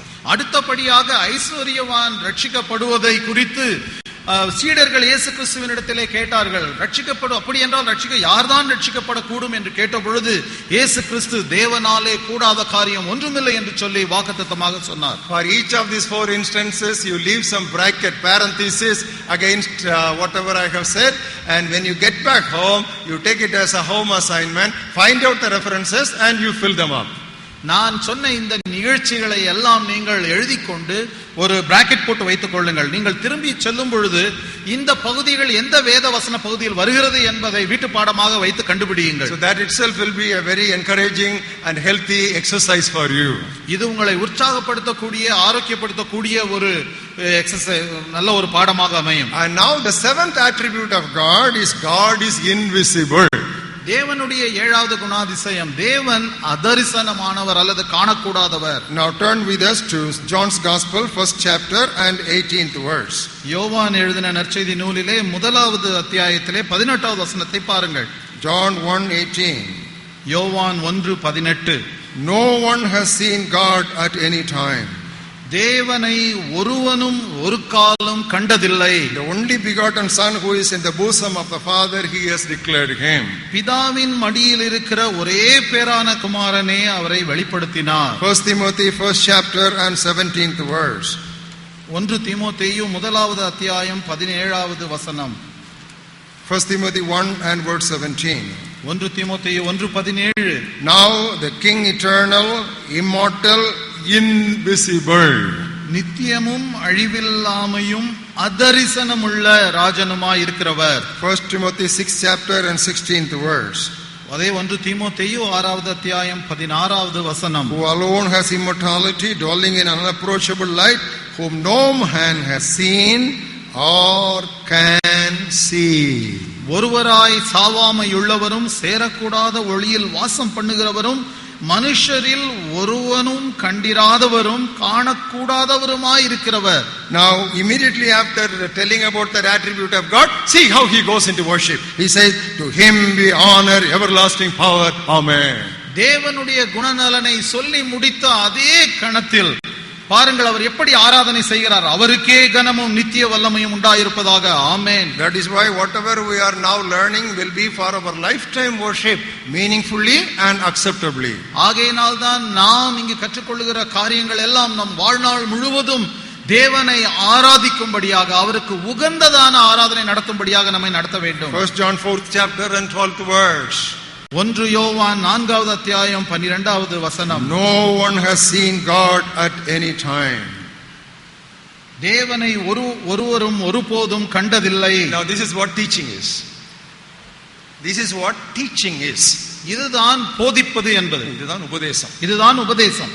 Now this is a plainly taught doctrine in the Bible. இது வேதத்திலே வெளிப்படையான தெளிவாக போதிக்கப்படுகின்ற உபதேசம். There can be some experiences this side or that side which seem to contradict this, but we should not take it as a contradiction. On the face of this plain teaching, we should synchronize that passage. ஒரு இந்த தெளிவான உபதேசத்திற்கு முரண்படுகிற மாதிரியான சில அனுபவங்கள் அந்த பக்கத்திலும் இந்த பக்கத்திலும் நடந்திருக்கலாம். நாம் அதை கொண்டு இதை நாம் எடை போடாமல் இந்த தெளிவான உபதேசத்தின் அடிப்படையில் அந்த அனுபவங்களை புரிந்து கொள்ள வேண்டும். Look at Exodus, for example, 33rd chapter. உதாரணத்திற்கு யாத்திராகமம் 39வது அத்தியாயத்தை, 33rd chapter, 33வது அத்தியாயத்தை பாருங்கள். Look at the 11th verse. 33:11. The Lord spoke to Moses face to face as a man speaks to his friend. யாத்திராகமம் 33:11. ஒருவன் தன் சிநேகிதனோடே பேசுவது போல கர்த்தர் மோசேயோடே முகமுகமாய் பேசினார். The same chapter, come to the 20th verse. ஆனால் அதே அத்தியாயத்திலே 20வது வசனத்தை பாருங்கள். God told Moses, you cannot see my face, no man shall see me and live. நீ என் முகத்தை காண மாட்டாய், ஒரு மனுஷனும் என்னை கண்டு உயிரோடு இருக்க கூடாது என்றார். In the 11th verse it says God spoke to Moses face to face. 11வது வசனத்திலே ஒரு சிநேகிதனோடு பேசுவது போல கர்த்தர் மோசேயோடே முகமுகமாய் பேசினார் என்று சொல்லுகிறார். But in the 20th verse God himself says that you cannot see my face. If you see my face you cannot live. ஆனால் அதே அத்தியாயம் 20வது வசனத்திலே தேவனே சொல்லுகிறார், நீ என் முகத்தை காண மாட்டாய், ஒரு மனுஷனும் என்னை கண்டு உயிரோடு இருக்க கூடாது. What does it mean?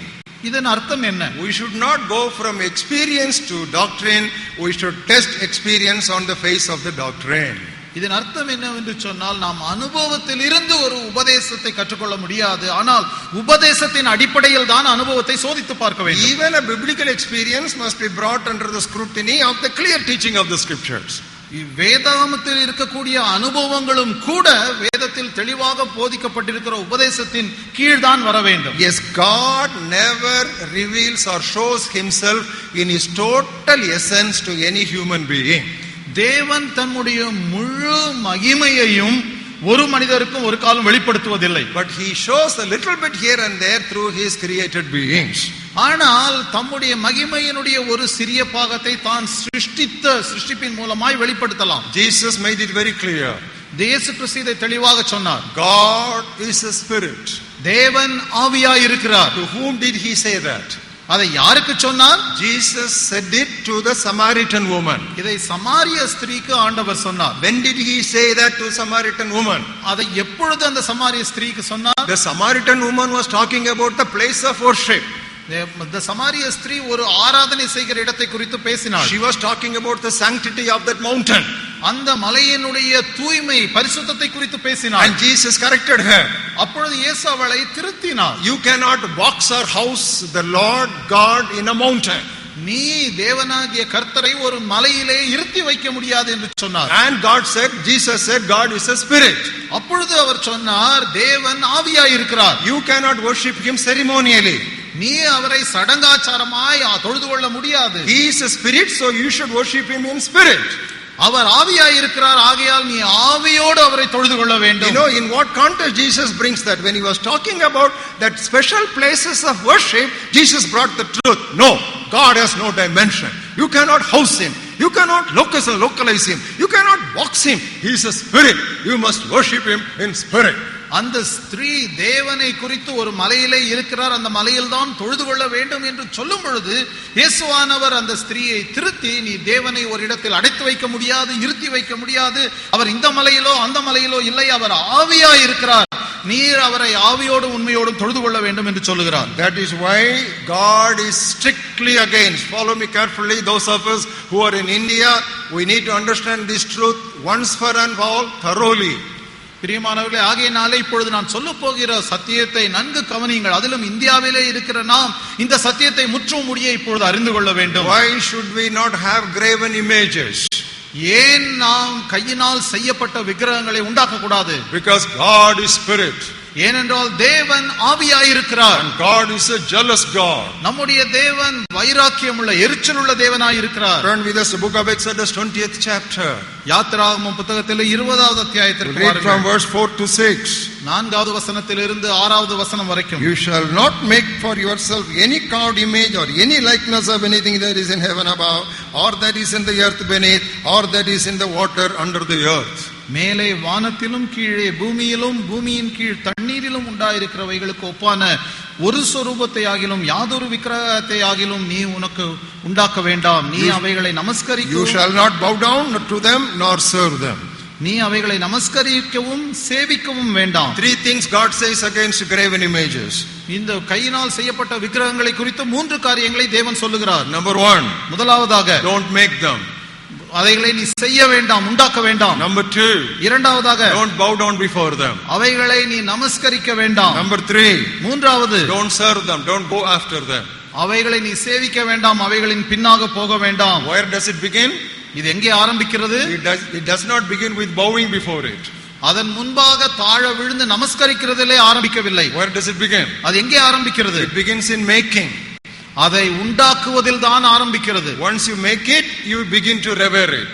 ஒரு நீங்க அந்த விக்கிரகத்தை உண்டாக்கினால் அதற்கு பயபக்தியை காண்பிக்க ஆரம்பிப்பீர்கள். And once you begin to revere it, you begin to go after it. அதற்கு பயபக்தி வந்து நமஸ்கரிக்க ஆரம்பித்தால் அதை சேவிக்கும்படியாய் பின் செல்வீர்கள். So backsliding or deviation always begins a little and then it goes off tangent, missing the mark by million miles. ஆகையினால் தான் முதற் கோணம் அது பெரிய முற்றும் கோணலாக அதுவும் குறியை தவறி வேறெங்கோ சென்று விடுகிறது. So God is different from everything he has created.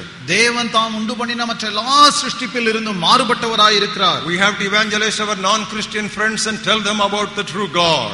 நாம் நம்முடைய கிறிஸ்தவர் அல்லாத நண்பர்களை பார்த்து நம்முடைய தேவனை குறித்து சொல்ல வேண்டும். We must tell them why we believe that no graven images should ever be made. ஏன் கையினால் செய்யப்பட்ட இப்படிப்பட்ட விக்கிரகங்களை தேவனுக்கு பதிலாக உண்டாக்க கூடாது என்பதை நாம் அவர்களுக்கு சொல்ல வேண்டும். I am a jealous God. நான் வைராக்கியமுள்ள தேவனாய் இருக்கிறேன். God is so angry with anyone who is trying to just give dimension to him. அவர் தனக்கு பரிமாணம் உண்டாக்குகிற யாரை குறித்தும் அவர் கோபமுள்ள எரிச்சலுள்ள தேவனாய் இருக்கிறார். Now this subject I have dealt with in complete detail in Sound Doctrine Seminar number 1. இதை நான் முதலாம் ஆரோக்கிய உபதேச கருத்தரங்கிலே இதை குறித்து தெளிவாக விளக்கமாக சொல்லி இருக்கிறேன். So I have now given you 7 attributes of God. நான் இதுவரைக்கும் 7 தேவனுடைய குணநலன்களை உங்களுக்கு சொல்லி இருக்கிறேன். I will call them as the absolute and unique characters of God. இது தேவனுக்கே உரித்தான சிறப்பான குணாதிசயங்கள் என்று சொல்லுவேன். Which means இதற்கு அர்த்தம் என்னவென்றால் we cannot have any share with those attributes. தேவனுடைய இந்த குணாதிசயங்களிலே நாம் எந்தவித பரிமாற்றமும் அவரோடு செய்ய முடியாது.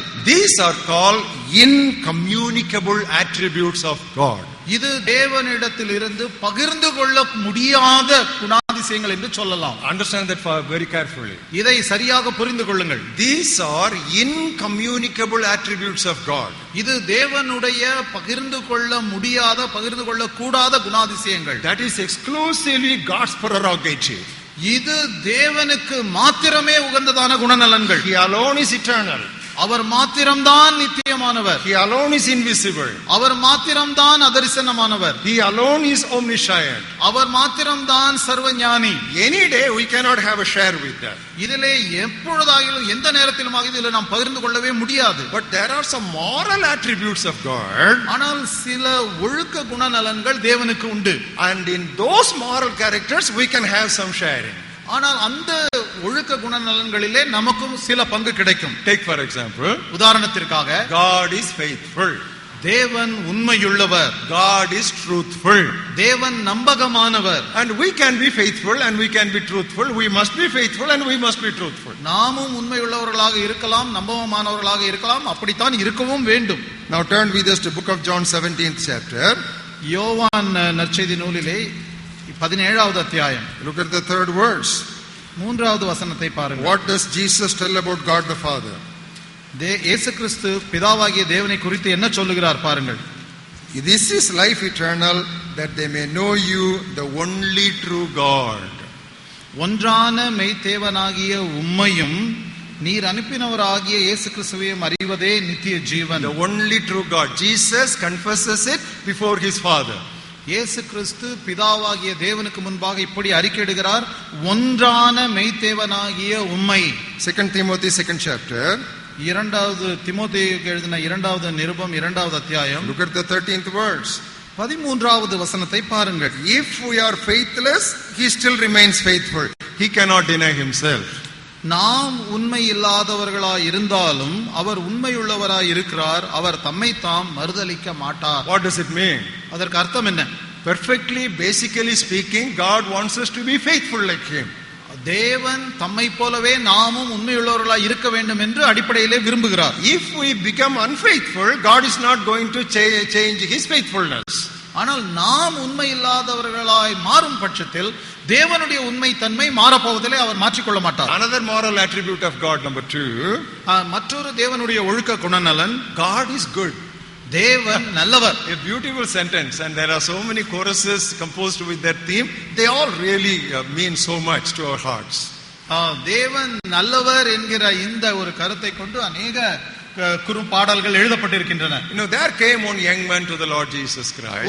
ஒரு வாலிபன் இயேசு கிறிஸ்துவண்டையிலே வந்தான். And he asked him a question. அவரை பார்த்து ஒரு கேள்வி கேட்டான். Good teacher, what must I do to inherit eternal life? நல்ல போதகரே, நித்திய ஜீவனை சுதந்தரித்துக் கொள்ளும்படி நான் என்ன செய்ய வேண்டும்? Jesus gave him a wonderful teaching. இயேசு கிறிஸ்து அவனுக்கு ஒரு நல்ல உபதேசத்தை கொடுத்தார். Why do you call me good? நீ என்னை நல்லவன் என்று சொல்லுவானே? There is only one person who is absolutely good, that is God the Father. பிதாவாகிய தேவன் ஒருவரை தவிர நல்லவன் ஒருவனும் இல்லையே என்றார். In other words, there Jesus was perfectly functioning in his full capacity as a human being, and he made the statement, God is absolutely good. இயேசு கிறிஸ்து அந்த பொழுதிலே முற்றிலுமாய் மனிதனாய் இருந்தார், மனித தன்மை உடையவராய் இருந்தார். ஆகையினால் தான் அந்த தன்மையிலே அவர் சொன்னார், தேவன் ஒருவர் மாத்திரம்தான் நல்லவர். Now there are some beautiful psalms which you are all very familiar with, but maybe in the context we should look at them. ஒருவேளை இதை குறித்ததான மிக அழகிய சங்கீதங்கள் உண்டு, இது உங்களுக்கு தெரிந்திருக்கலாம். ஆனாலும் இந்த சூழ்நிலையிலே அதை வாசிப்போம். Psalm 106 and verse 1. 106வது சங்கீதம் வசனம் 1. Praise the Lord, who give thanks to the Lord, because he is good and his mercy endures forever. சங்கீதம் 106:1. அல்லேலூயா, கர்த்தரை துதியுங்கள், அவர் நல்லவர், அவர் கிருபை என்றும் உள்ளது. Come to the 107th Psalm. 107வது சங்கீதத்திற்கு வாருங்கள். Look at the first verse. முதலாவது வசனத்தை பாருங்கள். Oh, give thanks to the Lord, for he is good and his mercy endures forever. கர்த்தரை துதியுங்கள், அவர் நல்லவர், அவர் கிருபை என்றும் உள்ளது. Now this is spread and sprinkled all over the scriptures. இந்த உண்மை வேதாகமம் முழுவதிலும் காணப்படுகிறது. The third moral character of God is love.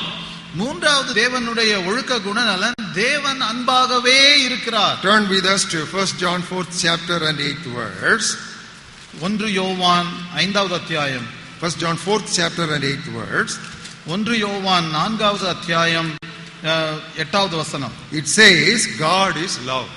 தேவன் அன்பாகவே இருக்கிறார். It does not say God is loving. தேவன் நேசிக்கிறார் என்று, தேவன் அன்பாக இருக்கிறார் என்று இல்லை. It does not say God is loving. தேவன் அன்பாக இருக்கிறார் என்று சொல்லவில்லை. It says God is love. தேவன் அன்பாகவே இருக்கிறார் என்று சொல்லி இருக்கிறார். What a beautiful translation in Tamil. எவ்வளவு அருமையாக தமிழில் மொழியாக்கம் செய்திருக்கிறார். You know, I can say I am loving. நான் நேசிக்கிறேன், நான் அன்பாக இருக்கிறேன் என்று சொல்லலாம். அன்பாக இருக்கிறேன் என்று சொல்லலாம். But I cannot say I am love. நான் அன்பாகவே இருக்கிறேன் என்று என்னால் சொல்ல முடியாது. See, that speaks about the absolute character of God. So the Tamil Bible translators have captured even that emphasis in the translation. தமிழிலே வேதாகமத்தை மொழியாக்கம் செய்தவர்கள் அந்த சிறப்பு அம்சத்தை சரியாக மொழியாக்கம் செய்து தேவன் அன்பாகவே இருக்கிறார் என்று சொல்லி இருக்கிறார்கள். The Father loves the Son and gave him all things. தேவன் குமாரனை நேசித்தார். Father loves the Son and gave him all things. பிதாவானவர் குமாரனில் அன்பு கூர்ந்து சகலத்தையும் அவருக்கு ஒப்பு கொடுத்திருக்கிறார். Turn with us to John 3rd chapter 35th verse. யோவான் 3வது அத்தியாயத்திலே 35th verse. 35வது வசனம். The Father loves the Son and has given all things into his hand. பிதாவானவர் குமாரனில் அன்பாயிருந்து எல்லாவற்றையும் அவர் கையில் ஒப்பு கொடுத்திருக்கிறார். And come to 3rd chapter 16th verse. அதே 3வது அத்தியாயம் 16வது வசனம். God so loved the world that he gave his only begotten Son. தேவன் இவ்வளவா இந்த உலகத்தில் அன்பு கூர்ந்து தம்முடைய ஒரே பேரான குமாரனை கொடுத்தார். Now relating to love of God, there can be so many other characters. தேவனுடைய அன்பை குறித்து இன்னும் அதிகமான காரியங்களை சொல்லலாம். Mercy of God, mercy of God, தேவனுடைய இரக்கம், grace of God, தேவனுடைய கிருபை, patience of God, தேவனுடைய பொறுமை. These are all the manifestations of the absolute love of God. தேவனுடைய பரிபூரணமான அன்பின் வெளிப்பாடுகள் தான் இந்த குணங்கள். The fourth moral character of God, தேவனுடைய 4வது ஒழுக்க குணநலன், God is holy. தேவன் பரிசுத்தமானவர். No other character of God is so often repeated. தேவனுடைய வேறு எந்த குணாதிசயமும் இப்படி திரும்பவும் திரும்பவுமாய் சொல்லப்படவில்லை. In Isaiah 6:3, holy, holy, holy. ஏசாயா தீர்க்கதரிசியின் புத்தகம் 6ஆம் அத்தியாயம் 3வது வசனம், தேவனாகிய கர்த்தர் பரிசுத்தர் பரிசுத்தர் பரிசுத்தர் என்று சொல்லி இருக்கிறது. Book of Revelation 4th chapter 8th verse, holy, holy, holy. வெளிப்படுத்தின விசேஷம் 4வது அத்தியாயம் 8வது வசனம், தேவனாகிய கர்த்தர் பரிசுத்தர் பரிசுத்தர் பரிசுத்தர். Again and again, both in the Old Testament and New Testament, God says, be holy because I am holy. அதை போலவே பழைய ஏற்பாட்டிலும் புதிய ஏற்பாட்டிலும் நான் பரிசுத்தராகையால் நீங்களும் பரிசுத்தராய் இருங்கள் என்று தேவன் சொல்லுகிறார். Another word for holiness is the righteousness of God. பரிசுத்தத்தின் மற்றொரு விளக்கம் தேவனுடைய நீதி. Now you can note down Romans 3rd chapter. Study the entire chapter of Romans 3 to understand the righteousness of God. ரோமருக்கு எழுதின நிருபத்திலே 3வது அத்தியாயத்தை குறித்து வைத்துக் கொள்ளுங்கள். அந்த 3வது அத்தியாயம் முழுவதிலும் தேவனுடைய நீதியை குறித்து எழுதி இருக்கிறது. It's a very interesting treatment of that crucial subject. It's a very interesting treatment of that crucial subject. இது ஒரு இந்த முக்கியமான கருத்தினுடைய விளக்கம் அந்த அத்தியாயத்திலே கொடுக்கப்பட்டிருக்கிறது. Now the fifth character we can think about God is jealous. தேவனுடைய ஒழுக்க குணநலன்களிலே ஐந்தாவது தேவன் வைராக்கியம் உள்ளவர், எரிச்சல் அல்லது எரிச்சல் உள்ளவர் என்று சொல்லலாம். What does it mean? அதற்கு அர்த்தம் என்ன? He is not an irritable person. அவர் எதற்கெடுத்தாலும் சல்லுன்னு விழுறவர் கிடையாது. அவர் எதற்கெடுத்தாலும் எரிந்து விழுகிற தேவன் அல்ல. He is not an irritable personality. God is a jealous God does not mean his irritability. ஒருவேளை தேவன் எரிச்சல் உள்ளவர் என்று சொல்லி இருக்கிறதுனாலே தேவன் எல்லாவற்றிற்கும் எரிந்து விழுகிறவர் என்று அர்த்தம் அல்ல. What it means is he always protects his honor. அவர் தம்முடைய மகிமையை குறித்து எப்பொழுதும் வைராக்கியம் உள்ளவராய் He will say, I am the Lord, I will not share my glory with another. அவர் நான் தேவனாகிய கர்த்தர் என்னுடைய மகிமையை வேறொருவருக்கும் கொடேன் என்று சொல்லுவார். And that is where the subject of the wrath or the anger of God is developed. இந்த இடத்தில் தான் தேவனுடைய கோபம், கோபாக்கினை என்கிறதான காரியத்தை நாம் பார்க்கிறோம். What is the theme of the book of Romans? ரோமருக்கு எழுதின நிருபத்தினுடைய கருத்து என்ன? Justification by faith. விசுவாசத்தினாலே நீதிமான் பிழைப்பான் என்பதுதான். But do you know something? ஆனால் உங்களுக்கு ஒன்று தெரியுமா? The maximum number of reference to the wrath of God is given in book of Romans. தேவனுடைய கோபாக்கினியை குறித்ததான கோபத்தை குறித்ததான அதிகமான குறிப்புகள் ரோமருக்கு எழுதின நிருபத்தில் தான் இருக்கிறது. You can note down. இதை நீங்கள் குறித்து வைத்துக் கொள்ளுங்கள். 1:18 ரோமருக்கு எழுதின நிருபம் 1 அத்தியாயம் 18வது வசனம். 2:5 2வது அத்தியாயம் 5வது வசனம். 5:9 5வது அத்தியாயம் 9வது வசனம். 9th chapter 22nd verse. 9வது அத்தியாயம் 22 வசனம். See the righteousness of God and the wrath of God both revealed together in this book of justification by faith. You know what a beautiful balance and blending.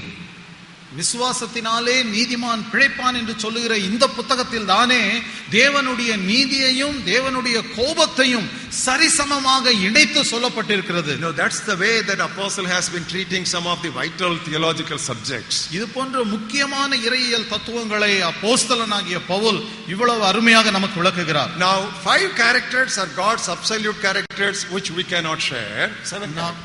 தேவன் நம்மோடு கூட பகிர்ந்து கொள்ள முடியாத தேவனுக்கு உரித்ததான 7 குணாதிசயங்களை நாம் பார்த்தோம். And 5 characters which we can reflect in our lives. ஆனால் அவருடைய குணங்கள் 5 குணங்கள் நம்முடைய வாழ்க்கையிலும் பிரதிபலிக்கக்கூடிய 5 குணங்களை பார்த்தோம். But all these 12 truths must control and influence our life. இந்த 12 குணாதிசயங்களும் நம்முடைய வாழ்க்கையின் மீது ஆதிக்கம் செலுத்துவதாக இருக்க வேண்டும். Understand it carefully. இதை நன்றாக விளங்கிக் கொள்ளுங்கள். The 7 attributes we cannot have a share. இந்த முதல் சொல்லப்பட்ட 7 குணாதிசயங்களிலே நமக்கு ஒரு பங்கும் பாகமும் கிடையாது. But the 5 characters which are the moral characters of God we can have a share. ஆனால் தேவனுடைய ஒழுக்க குணநலன்களிலே நமக்கும் பங்கு உண்டு. But all the 12 characters should influence and impact our lifestyle. ஆனால் இந்த 12 குணநலன்களும் நம்முடைய வாழ்க்கையை பாதிக்க வேண்டும், நம்முடைய வாழ்க்கையின் மீது அதிகாரம் செலுத்துவதாக இருக்க வேண்டும். We'll put all these 12 characters together and see how they should reflect in our Christian walk. நம்முடைய இந்த தேவனுடைய இந்த 12 குணாதிசயங்களும் நம்முடைய வாழ்க்கையிலே எப்படி இருக்க வேண்டும், எப்படி பிரதிபலிக்க வேண்டும் என்பதை ஒன்றாக பார்ப்போம். Number 1, God is independent. முதலாவதாக தேவன் எதையும் சார்ந்திரார். So what does it mean? இதனுடைய விளக்கம் என்ன? இதற்கு அர்த்தம் என்ன? Never boast before God. தேவனுக்கு முன்பாக மேன்மை பாராட்டாதே. Never exalt yourself before God. தேவனுக்கு முன்பாக ஒருபோதும் உன்னை உயர்த்தாதே. Number 2, இரண்டாவதாக God is unchangeable. தேவன் மாறாதவராக இருக்கிறார். So what should we do? ஆகையினால எப்படி இருக்க வேண்டும்? Never doubt his promises. அவருடைய வாக்குத்தத்தங்களை ஒருபோதும் சந்தேகிக்காதீர்கள். Number 3, மூன்றாவதாக God is eternal. தேவன் நித்தியமானவர். Therefore never lose your hope. ஆகையினால் ஒருபோதும் நம்பிக்கையை இழந்து போகாதிருங்கள். Lesson number 4, நான்காவது பாடம், God is omnipresent. தேவன் சர்வ வியாபகர். Never doubt his presence. அவருடைய பிரசன்னத்தை ஒருபோதும் சந்தேகிக்காதிருங்கள். Number 5, God is omniscient. தேவன் சர்வ ஞானி.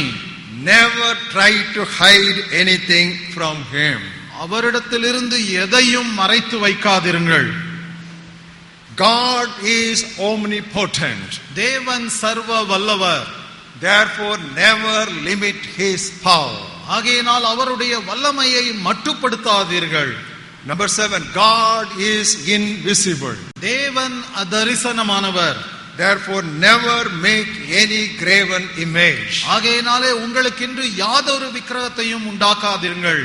Number 8, God is faithful. தேவன் உண்மையுள்ளவர். Never question him. அவரை கேள்வி கேட்காதிருங்கள். God is good. தேவன் நல்லவர். Never charge him with any wrong or evil. ஆகையால் அவர் மீது நாம் அவர் கெட்டவர் என்றோ தீமையானதை செய்கிறவர் என்றோ பழி சுமத்தாதிருங்கள். God is love. தேவன் அன்பாகவே இருக்கிறார். Never accuse him of partiality. அவர் பட்சபாதம் உள்ளவர் என்று குற்றம் சாட்டாதிருங்கள். God is holy. தேவன் பரிசுத்தர். Never think he will approve sin. அவர் பாவத்தை எப்படியாவது அங்கீகரிப்பார் என்று எதிர்பார்க்காதிருங்கள். Finally, God is jealous. தேவன் எரிச்சலுள்ள தேவனாய் இருக்கிறார். Never divert his honor to anyone. அவருடைய மகிமையை வேறு யாருக்கும் திசை திருப்பாதிருங்கள். In other words, வேறு வார்த்தையில் சொல்ல வேண்டும் என்றால், all doctrinal study must lead us to a life of godliness. உபதேசத்தை குறித்த நம்முடைய பாடங்கள் அனைத்தும் தேவ பயபக்தி உள்ள வாழ்க்கைக்கு நேராக நம்மை நடத்த வேண்டும். Turn with me to 1 Timothy 6th chapter. 1 தீமோத்தேயு 6வது அத்தியாயத்திற்கு வாருங்கள். Look at the 3rd verse. 3வது வசனம். What does it say? அது என்ன சொல்லுகிறது? Doctrine according to godliness. 1 தீமோத்தேயு 6:3 ஆரோக்கியமான தேவ பக்திக்கேற்ற உபதேசங்கள். You know,